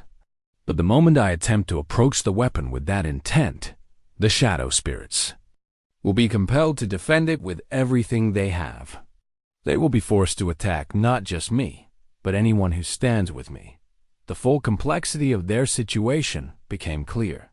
To heal the shadow spirits, they needed to destroy the blade that held them in bondage. But to destroy the blade, they needed the power of a restored alliance. And to achieve that restoration, they would have to fight through the very spirits they were trying to save. Unless, Spirit Walker said slowly, his mental voice carrying the emergence of new understanding, there is another way. Through their connection, images began to flow, not memories this time, but possibilities. Kaya saw herself standing before the shadow spirits, not as an enemy to be defeated, but as a bridge between the world of the living and the realm of the dead. She witnessed herself speaking to the trapped souls, not in the old language of the Alliance, but in the universal language of compassion and understanding. The shadow spirits are bound to defend the blade, she said as the vision clarified, but they're still the souls of wolves who once loved our people. If I can reach that part of them, if I can remind them of what they were before the corruption, maybe they'll help us destroy the weapon instead of protecting it. Elder Machk looked at her with a mixture of hope and terror. Child, that would require you to walk among them without protection, to open your mind completely to their pain and anger. The spiritual pressure alone could destroy you, and if you fail to reach them, they'll tear me apart. Kaya finished quietly. I understand the risk. But through her connection with Spirit Walker, she also understood something else. The young Wolf had not been randomly injured when she found him. He had been attacked by shadow spirits specifically because his bloodline carried the memory of the original betrayal. He was the descendant of the Alpha Wolf that had been murdered, the heir to leadership of a pack that had been scattered and corrupted by treachery. If you are willing to risk everything to heal our peoples, Spirit Walker said, then I will stand beside you. Together, we carry the bloodlines of both victim and perpetrator. Perhaps that is what gives us the power to forgive what cannot be forgotten. The weight of destiny settled on Kaya's shoulders with new intensity. She was not just a bridge between human and wolf, but between past and present, between guilt and forgiveness, between the wound and its healing. The restoration of the Alliance would require her to face the shadow spirits not as monsters to be defeated, but as family members to be welcomed home. But first, they would need to prepare for a confrontation that would test every aspect of their growing powers. The shadow spirits were strongest during the new moon, when darkness held dominion over the spirit realm. In 3 days, when the lunar cycle reached its darkest point, they would make their attempt to reach the trapped souls and break the curse that had held them for 3 generations. Government pressure was also intensifying. Agent Harrison had returned twice more, each time with greater authority and deeper suspicion. Reports of strange lights and unusual animal behavior had reached the territorial capital, and there were rumors of federal troops being dispatched to investigate potential Indian uprisings involving supernatural activities were running out of time, Elder Machk observed as they made their plans. If we don't succeed in the next attempt, the government will intervene in ways that make our work impossible. They're already talking about relocating the entire reservation to prevent what they see as a return to dangerous practices. Kaya nodded, understanding that failure would mean not just the permanent loss of the Wolf Alliance, but the destruction of her people's connection to their ancestral lands. Everything they had worked toward, everything their ancestors had died to protect, hung in the balanced dot as they prepared to leave the cave and return to their normal routines. The betrayers' blade pulsed with renewed malevolence, as though it sensed the approaching threat to its continued existence. The shadow spirits were already gathering in response to its call. Drawn by compulsions, they could not resist toward a confrontation that would determine the spiritual future of both their peoples. In 3 days, under the darkness of the new moon, Kaya would learn whether love was indeed stronger than the hatred that had been engineered to divide them. The true test of the Wolfsinger's power was about to begin. The 3 days before the new moon passed with the strange suspended quality of time that precedes momentous events. Every sunrise brought them closer to the confrontation that would determine not just their success or failure, but the spiritual destiny of both Apache and Wolf peoples for generations to come. Kaya spent these precious hours in intensive preparation under Elder Mashk's guidance, learning techniques that had been preserved in secret for 3 generations against the hope that someday a Wolfsinger would emerge to use them. The most important of these was the creation of spirit fire sacred flames that burned without fuel, fed by spiritual energy rather than wood or oil. The spirit fire serves as a doorway between worlds, Elder Mashk explained as they worked together. In the pre-dawn darkness, far from the reservation where government agents might observe their activities. It allows communication with spirits that exist beyond normal perception, but it also makes the one who kindles it vulnerable to spiritual attack. The process required precise combinations of sacred herbs, specific chants in the oldest Apache dialects, and most crucially, the absolute purity of intention that came only from complete surrender to powers greater than oneself. As Kaya practiced the intricate movements and vocalizations, she felt the boundaries between her individual consciousness and the larger spiritual landscape growing progressively thinner. "The fire will test you," Spirit Walker warned as he observed her training. "It will show you not just your own heart, but the hearts of all those you seek to heal. Some of what you see will be difficult to bear through their deepening bond." Kaya had begun to sense the full scope of trauma carried by the shadow spirits. These were not just wolves that had died during the breaking of the alliance, but creatures that had experienced the ultimate betrayal, the deliberate destruction of trust and connection by those they had considered family. Their rage was not mindless, but the focused fury of souls that had been forced to relive their moment of greatest pain for 3 generations. On the 2nd day of preparation, unexpected visitors arrived at the reservation. A delegation of tribal elders from neighboring Apache communities had come in response to spiritual disturbances they had sensed from great distances. The sacred drum's awakening had sent ripples through the supernatural landscape that sensitive individuals could detect even hundreds of miles away. "Something stirs in the old places," observed Elena Yazzie, a respected medicine woman from the White Mountain Apache. "Our dream catchers have been capturing visions of wolves running through moonlight, of ancient ceremonies being renewed. We come to offer support for whatever work you are undertaking." The gathering of so many traditional knowledge keepers in one place created a powerful spiritual resonance that strengthened Kaya's growing abilities while also attracting unwanted attention. Government surveillance increased noticeably, with Agent Harrison conducting daily inspections and asking increasingly pointed questions about the visitors and their purpose. These gatherings concerned the territorial administration. Harrison warned Elder Mashk during one of his visits. Any sign of organized resistance to federal authority, any return to primitive practices that might inspire unrest, these things will be met with immediate and decisive action. But the presence of the visiting elders also brought unexpected advantages. Each had brought sacred objects from their own traditions, crystals that had been blessed in ceremonies, reaching back to the beginning of Apache memory. Herbs that grew only in specific sacred locations, songs that had been passed down through unbroken lineages of spiritual practitioners. Most significant was the contribution of Thomas Begay, an elderly singer from the Jicarilla Apache whose ancestors had maintained limited contact with wolf spirits even after the Great Breaking.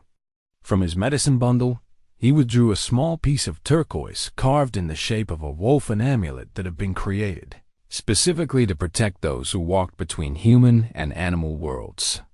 This was made by my great-grandfather, he explained as he placed the carved stone in Kaya's hands.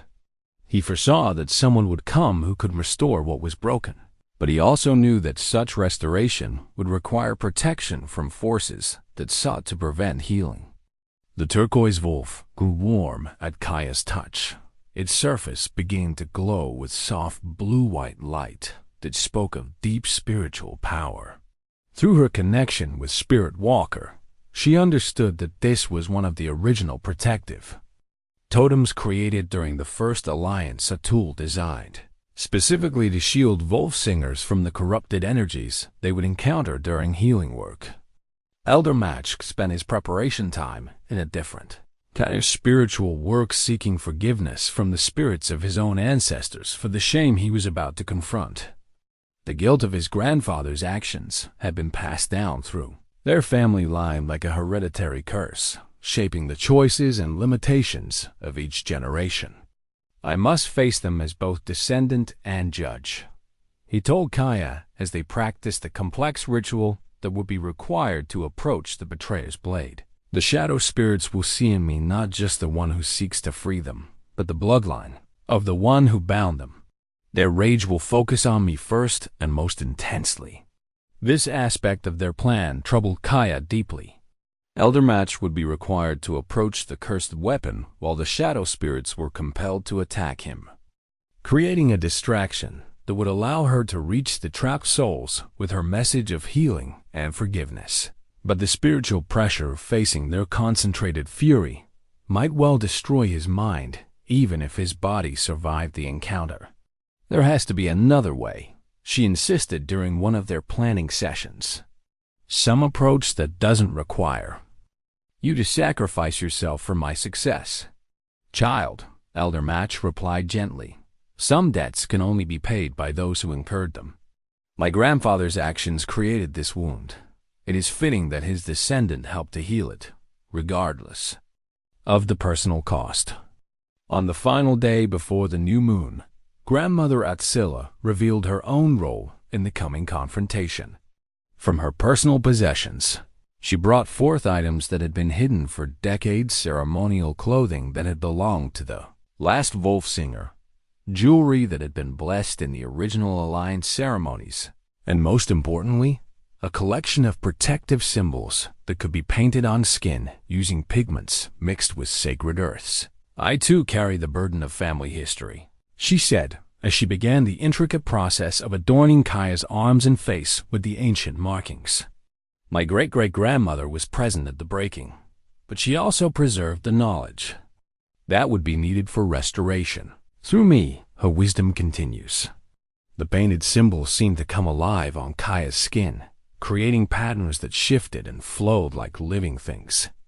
Each mark served a specific protective function, some to shield against spiritual attack, others to maintain connection with helpful spirits, still others to ensure that her consciousness could return safely to her body regardless of how far into the spirit realm her work might take her.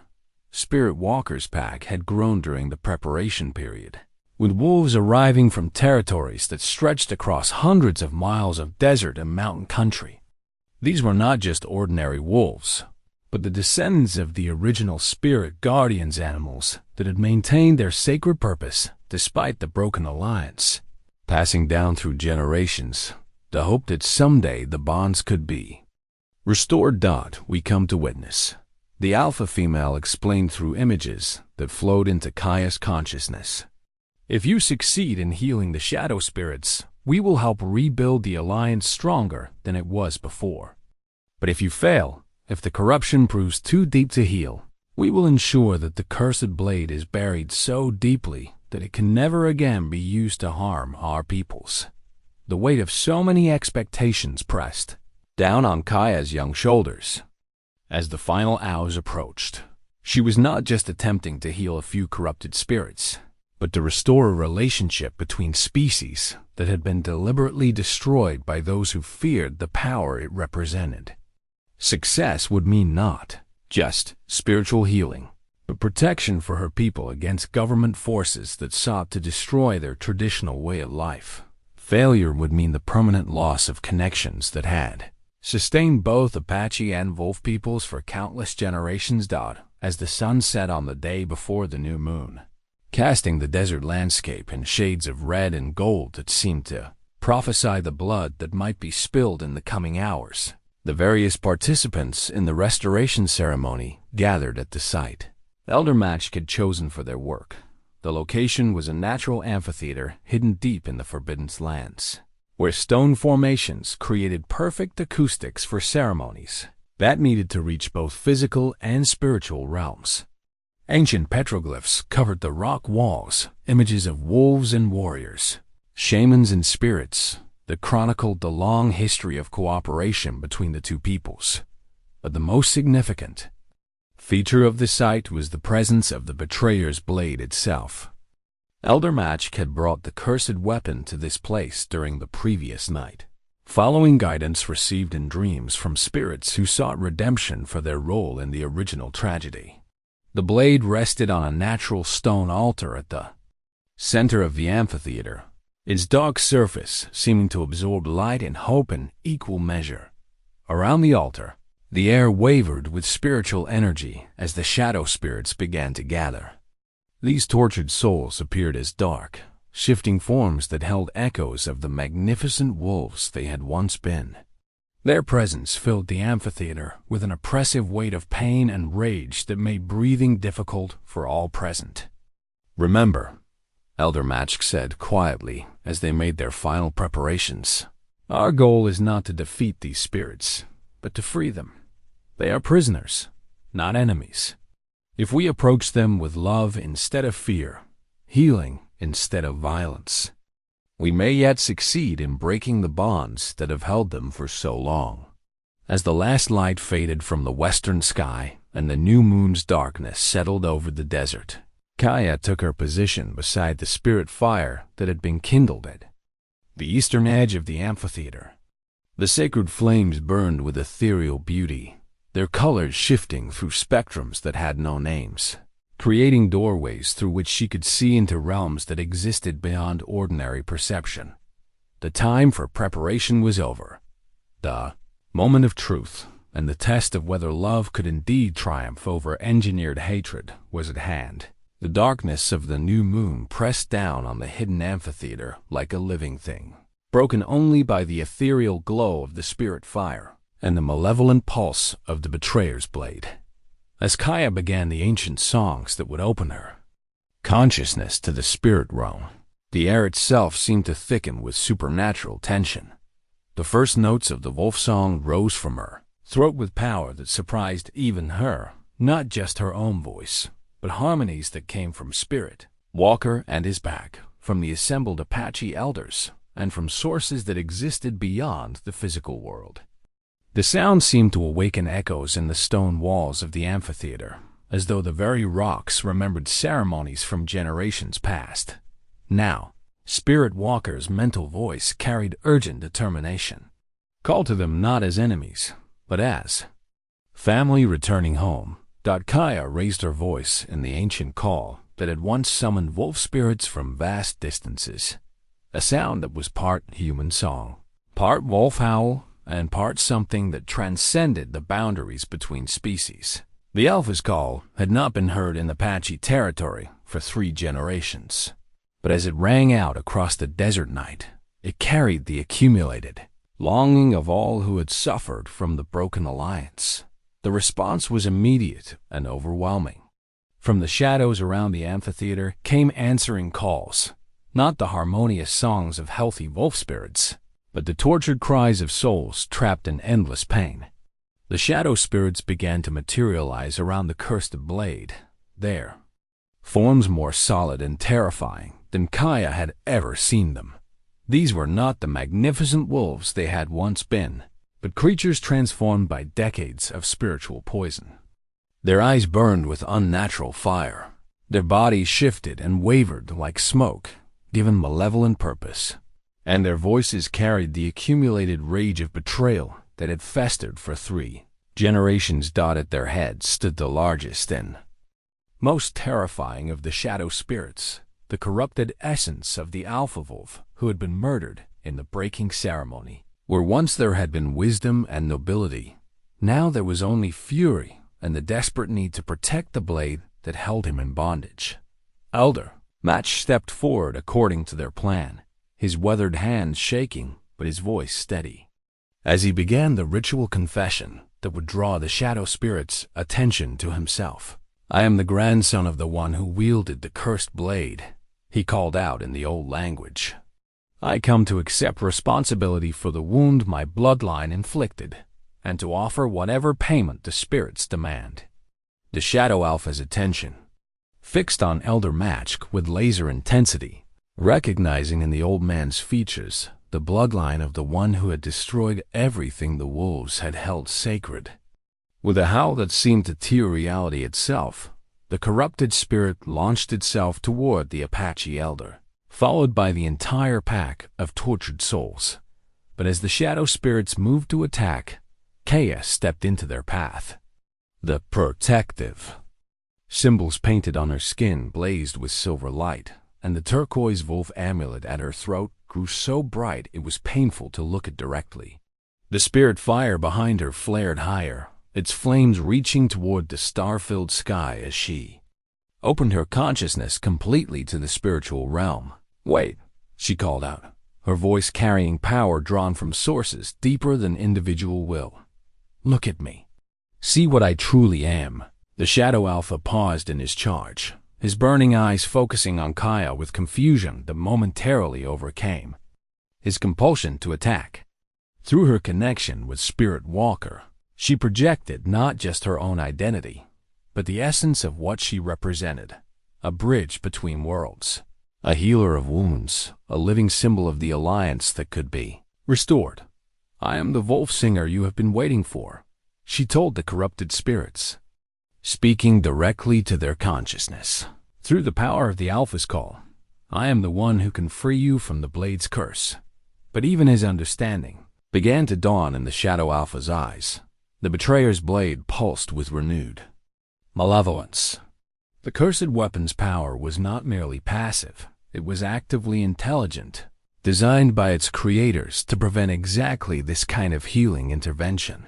Dark energy flowed from its surface, reinforcing the compulsions that bound the shadow spirits and drowning out Kaya's message with waves of artificial rage.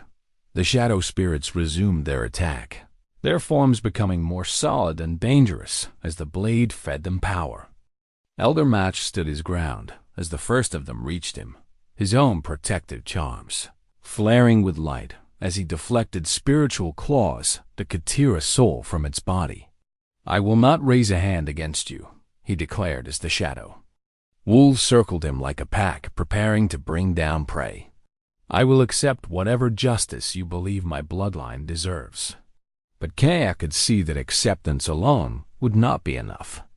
The shadow spirits were trapped in a cycle of compulsion that made true justice impossible. They were forced to attack not because they chose to, but because the blade's curse gave them no alternative. Breaking that cycle would require more than confession or even willing sacrifice. It would require her to do something that terrified her more than any physical danger, to open her mind completely to the spiritual poison that had corrupted the wolves, to take that darkness into herself, in the hope that her love could transform it into light. "Don't?" Spirit Walker's mental voice carried desperate concern as he sensed her intention. "The corruption could destroy your mind, could turn you into something like them." But Kaya had seen a truth that gave her courage beyond her years. The shadow spirits were not evil. They were family members who had been forced to become something they never chose to be. If someone was willing to share their burden, to help them carry the pain they had been forced to bear alone, perhaps the curse could be broken not through force, but through the kind of love that made any Sacrifice worthwhile. Drawing power from the spirit fire, from the sacred drum that pulsed with accumulated spiritual energy, from her connection to Spirit Walker and his pack. Kaya reached out with her consciousness toward the Shadow Alpha. Not to attack or defend, but to embrace, to welcome home a lost family member, regardless of what that homecoming might cost her. The moment her awareness touched the corrupted spirit's mind, agony beyond description flooded through her consciousness. She experienced not just the pain of the Alpha's death, but every moment of torment he had endured since 3 generations of being forced to relive his betrayal, of being compelled to attack anyone who tried to help him, of watching helplessly as his pack was twisted into mockeries of their former selves. But beneath the corruption, she found something else, the magnificent soul that had once led the wolf spirits in their sacred work, the courage that had driven him to trust humans despite the risks, the love that had made him willing to sacrifice everything for the alliance between their peoples. "I remember you," she told him, her mental voice carrying all the compassion she possessed. "I remember what you were before the blade poisoned your purpose. You were a guardian, a protector, a bridge builder, just as I am trying to be." For a moment, the Shadow Alpha's form wavered, his burning eyes showing confusion as her words reached the part of him that remained uncorrupted. Around the amphitheater, the other shadow spirits paused in their attack on Elder Machk, sensing the change in their leader's spiritual state.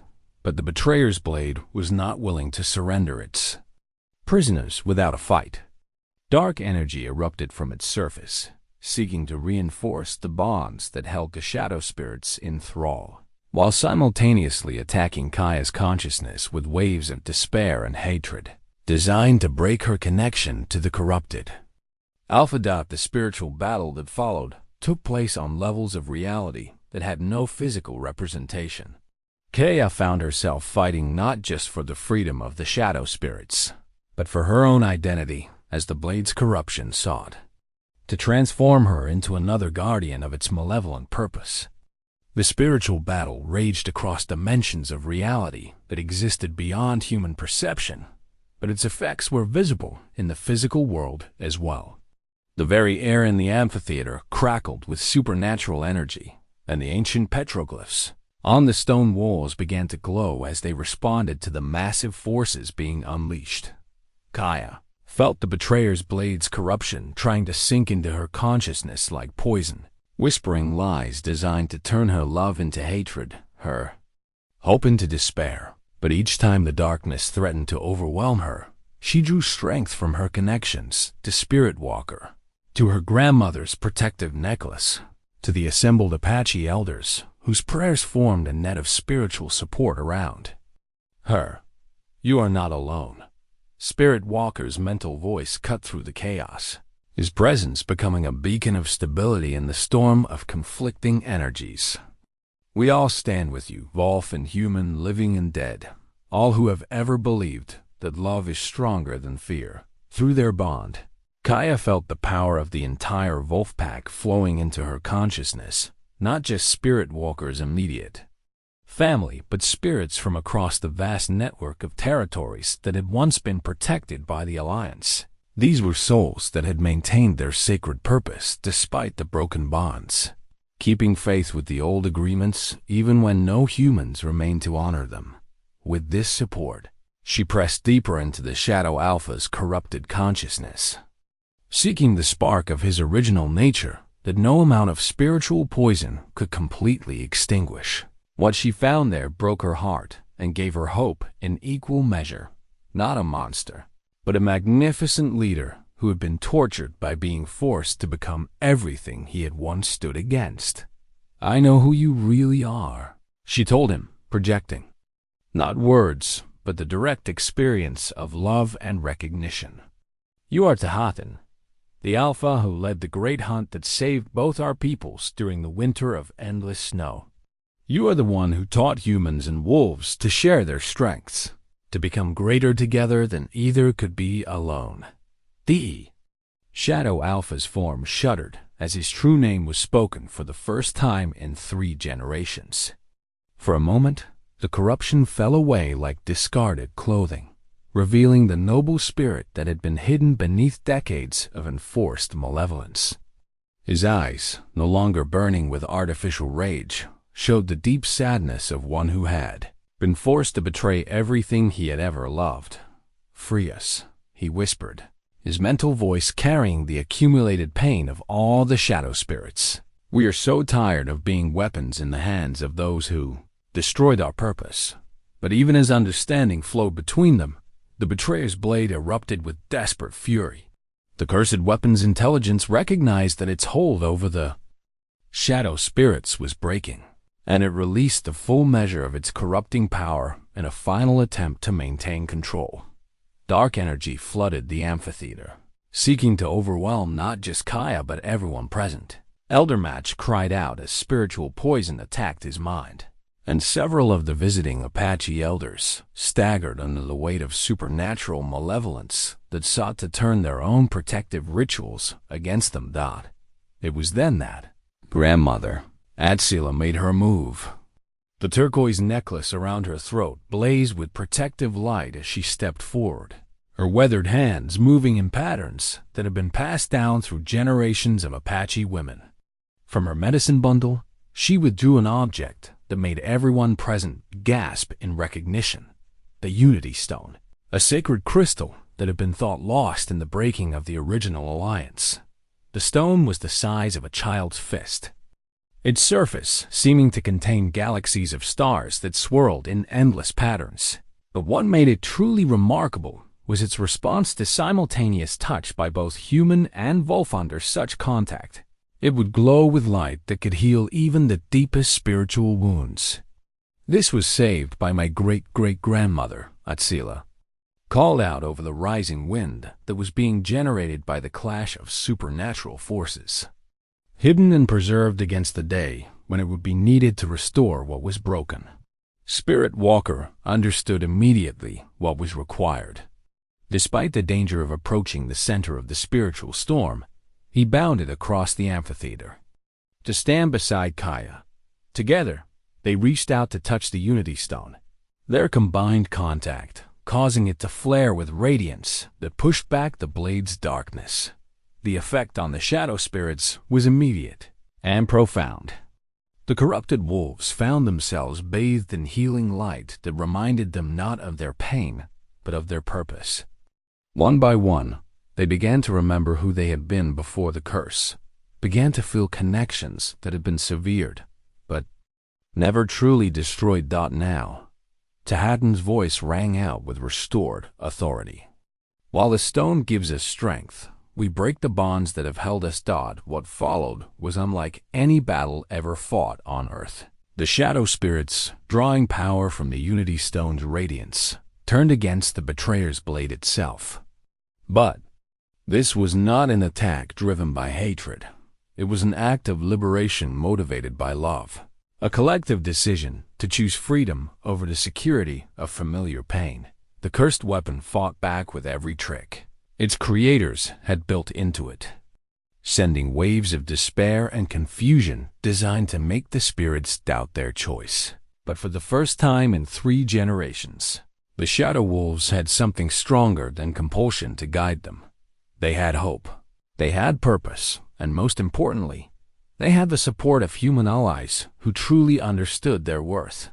Elder Matched, drawing on reserves of spiritual strength he had never known he possessed, began the ritual that would allow him to approach the blade itself. The weapon's power was weakening as the shadow spirits broke free of its control, but it was still dangerous enough to destroy anyone who touched it without proper preparation. "Grandfather," he called out to the spirit of his ancestor, "I forgive the choice you were forced to make. Now let our bloodline help heal what was wounded in your name." The blade pulsed with desperate malevolence as Elder Match's hands closed around its handle, but the weapon's power was already fragmenting as its spiritual prisoners chose freedom over bondage. With a sound like breaking glass that existed on frequencies beyond human hearing, the betrayer's blade began to crack along its dark surface, Light poured from the spreading fractures, not the cold radiance of the blade's power, but warm golden illumination that spoke of healing and restoration. As the cursed weapon finally shattered completely, its fragments dissolving into harmless dust, a wave of spiritual cleansing swept across the amphitheater. The shadow spirits underwent their final transformation, their corrupted forms dissolving, to reveal the magnificent wolves they had always been beneath the curse. Tahatan stood before them as their true alpha once again, his silver coat gleaming in the light of the Unity Stone, his eyes reflecting the wisdom and nobility that had made him a legend among both peoples. "The alliance is restored," he declared, his mental voice carrying the authority of one who had waited 3 generations to speak these words. Let human and wolf walk together once more, guardians of the sacred places where both worlds meet. Around the amphitheater, the assembled wolves, both living pack members and freed spirits, raised their voices in a howl of celebration that echoed across the desert night. It was a sound of pure joy, of families reunited and purposes restored, of connections rebuilt stronger than they had ever been before. Kaya felt the change ripple through her consciousness as the full power of the restored alliance settled into place. She was no longer just a bridge between human and wolf, but the living embodiment of an agreement that would protect both peoples for generations to come. The cursed blade was destroyed. The shadow spirits were free, and the ancient alliance lived again. But as the celebration continued around her, Kaya also understood that this was not an ending, but a beginning, the first step toward a future that would require wisdom, courage, and the kind of love that made any sacrifice worthwhile. 3 months had passed since the night when the ancient alliance was restored, and the changes were evident everywhere across the Apache reservation. Where once there had been an undercurrent of spiritual unease, now there was a sense of harmony that touched every aspect of daily life. The desert itself seemed more alive, more responsive to the rhythms of those who called it home. Kaya stood on the ridge overlooking the reservation's main settlement, watching the sun paint the morning sky in shades of gold and rose. Beside her, Spirit Walker rested with the easy confidence of a guardian who knew his charges were safe. His pack moved freely through the territory now, visible to those who knew how to look, invisible to those who might cause trouble for the restored alliance. In her hands, she held the new covenant pipe, a sacred, ceremonial object that had been crafted specifically to honor the renewed bond between human and wolf. Unlike the ancient artifacts that had survived from the original alliance, this pipe was a symbol of the future rather than the past, created through the combined wisdom of both peoples to meet the challenges of a changing world. The pipe's bowl was carved from red stone quarried from the sacred mountains, while its stem was fashioned from wood that had been blessed by both Apache elders and wolf spirits. Intricate inlays of silver and turquoise traced patterns that told the story of separation and restoration, of wounds healed through courage and love rather than force and fear. "Today marks the end of our formal training period," Elder Machk observed as he joined them on the ridge. The old man moved with new vitality despite his age, his spirit strengthened by the lifting of generational guilt that had burdened his family line for too long. "Are you prepared for the responsibilities that await you as Keeper of the Alliance?" Kaya nodded, though she understood that preparation was a lifelong process rather than a destination. The past months had taught her much about the practical aspects of wolf singing, how to maintain communication across vast distances, how to coordinate protective patrols of the sacred places, how to interpret the subtle signs that indicated spiritual balance or imbalance in the territories under their care. But more importantly, she had learned about the deeper responsibility of serving as a bridge between worlds.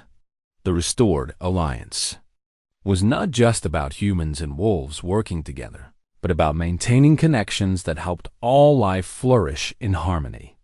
Through her expanding awareness, she could sense the health of the entire ecosystem, could feel when any part of the natural balance was threatened or disturbed. "The government agents haven't returned in 6 weeks," she observed, thinking of Agent Harrison and his suspicious inquiries. "Do you think they've given up their investigation?" Elder Match smiled with the satisfaction of someone who had witnessed a perfect solution to an impossible problem. They found exactly what they were looking for, a peaceful reservation where the Apache live in full compliance with federal regulations. The fact that our compliance is now enforced by supernatural guardians they cannot detect only makes their reports more favorable. This had been one of the most elegant aspects of the Alliance's restoration. The wolf spirit's protective presence had eliminated many of the problems that had previously plagued the reservation. Cattle thieves found themselves lost in sudden fogs that led them in circles until they abandoned their criminal intentions. Government officials who arrived with hostile intentions discovered their paperwork mysteriously missing or their horses refusing to carry them beyond certain boundaries. But to outside observers, these appeared to be natural occurrences rather than supernatural interventions. The territorial governor's reports to Washington spoke glowingly of the San Carlos reservation as a model of successful integration, praising the peaceful cooperation between Apache residents and federal authority. From the settlement below came the sound of children's laughter as the day's lessons began. These were not the government-mandated classes that sought to strip away Apache identity, but traditional education that had been enhanced by the restored alliance. Children learned not just their own tribal history, but the stories of their wolf partners, the songs that maintained spiritual connections, the responsibilities that came with protecting sacred territories. Kaya's own brother Shenoa had become one of her most dedicated students, his initial skepticism overcome by the undeniable evidence of positive change in their community. He was learning to communicate with the younger wolves, developing the skills that would make him a bridge builder in his own right. "The other Apache communities want to send representatives," Elder Match continued, referring to the steady stream of visitors who had arrived seeking guidance on restoring their own spiritual connections. "The White Mountain people report strange dreams. The Jicarilla speak of wolf tracks appearing near their sacred sites. The restoration here is awakening possibilities that have slept across the entire Southwest." This expansion of the Alliance's influence brought both opportunities and challenges. Each community would need to find its own path toward restoration, adapting the basic principles to their specific circumstances and traditions. But the successful healing at San Carlos proved that such restoration was possible, giving hope to peoples who had almost forgotten what spiritual wholeness felt like. Grandmother Atsila emerged from the morning shadows, her weathered face reflecting the deep satisfaction of one who had lived to see ancient prophecies fulfilled. Around her neck, the turquoise necklace that had protected her family for generations now glowed with steady warmth, no longer a shield against spiritual darkness, but a celebration of spiritual light. "The sacred fire burns clean this morning," she observed, referring to the permanent flame that now burned at the heart of the reservation. This was not the spirit fire used for ceremonies, but a gentler cousin that served as a constant reminder of the connections that bound all life together. "The ancestors are pleased with what we have accomplished." As if summoned by her words, a figure materialized near the sacred flame, translucent but clearly visible. The spirit of the last wolf singer who had guided Kaya through her most difficult trials. The ghostly woman raised her hand in a gesture of blessing and farewell, her work finally complete after 3 generations of waiting. "She can rest now," Spirit Walker observed, his mental voice carrying deep contentment. "The knowledge she preserved has been passed to new hands. The alliance she died protecting has been restored. Her vigil is ended." As the morning progressed, the various aspects of the new reality became visible across the reservation. Wolf spirits moved openly among the buildings, their presence no longer hidden from those who belonged to the community. Children who had learned the proper protocols played games with wolf pups, their laughter mixing with friendly growls in a symphony of interspecies cooperation. The practical benefits of the alliance were evident everywhere. Crop yields had improved, as the wolves' presence discouraged destructive pests, while their spiritual influence enhanced the natural fertility of the soil. The reservation's boundaries were more secure than they had ever been, protected by guardians who could sense threats long before they became dangerous. But perhaps most importantly, there was a sense of completeness that had been missing for 3 generations. The Apache people were no longer isolated spiritual islands, but part of a larger community that included their wolf partners, the spirits of their ancestors, and the living landscape that sustained them all. As midday approached, Kaya prepared for the weekly ceremony that maintained the alliance's formal structures. This was not the desperate ritual that had restored the bonds, but a celebration of connections that grew stronger with each passing day. She lit the new covenant pipe with flame drawn from the sacred fire, its smoke rising in patterns that carried prayers and gratitude to spirits both seen and unseen. "What do you see when you look toward the future?" Spirit Walker asked as they shared the comfortable silence that followed the ceremony. Kaya extended her consciousness across the vast network of connections that now linked her to wolves, spirits, and the living earth itself. She saw challenges ahead: government policies that might change, environmental threats that would require vigilance, the constant work of maintaining balance in a world that often preferred the illusion of simplicity to the complexity of truth. But she also saw hope: children growing up with the knowledge that they were part of something larger than individual existence. Young adults learning to be guardians rather than conquerors of the natural world. Elders passing down wisdom that had been preserved through the darkest times and now flourished in the light of restored purpose. "I see a future where the alliance spreads beyond our people," she said finally, "where other communities learn that cooperation with the natural world is not primitive superstition, but the foundation of true civilization, where the wounds inflicted by fear and ignorance are healed by understanding and love." The new covenant pipe glowed gently in her hands as she spoke, its surface warm with the spiritual energy that flowed through all participants in the restored alliance. This was her role now, not just to maintain what had been rebuilt, but to help it grow and spread until the model of cooperation they had created here could transform the wider world. Elder Match nodded with the satisfaction of a teacher whose student had surpassed all expectations. "Then our work here is truly complete, and the work of the future can begin." As the afternoon sun moved across the sky toward its appointment with the western mountains, Kaya felt the deep contentment that came from knowing she had found her true purpose. She was no longer the curious little girl who had rescued an injured wolf pup, but a keeper of ancient wisdom adapted for modern challenges, a bridge between worlds that had learned to trust each other again. The alliance would endure because it was built not on force or convenience, but on love, the kind of love that made any sacrifice worthwhile, that saw beyond surface differences to deeper truths, that refused to let fear determine the boundaries of what was possible. In the distance, wolves sang their evening song while Apache voices joined in harmony, creating music that spoke of unity achieved, wounds healed, and hope restored for generations yet to come.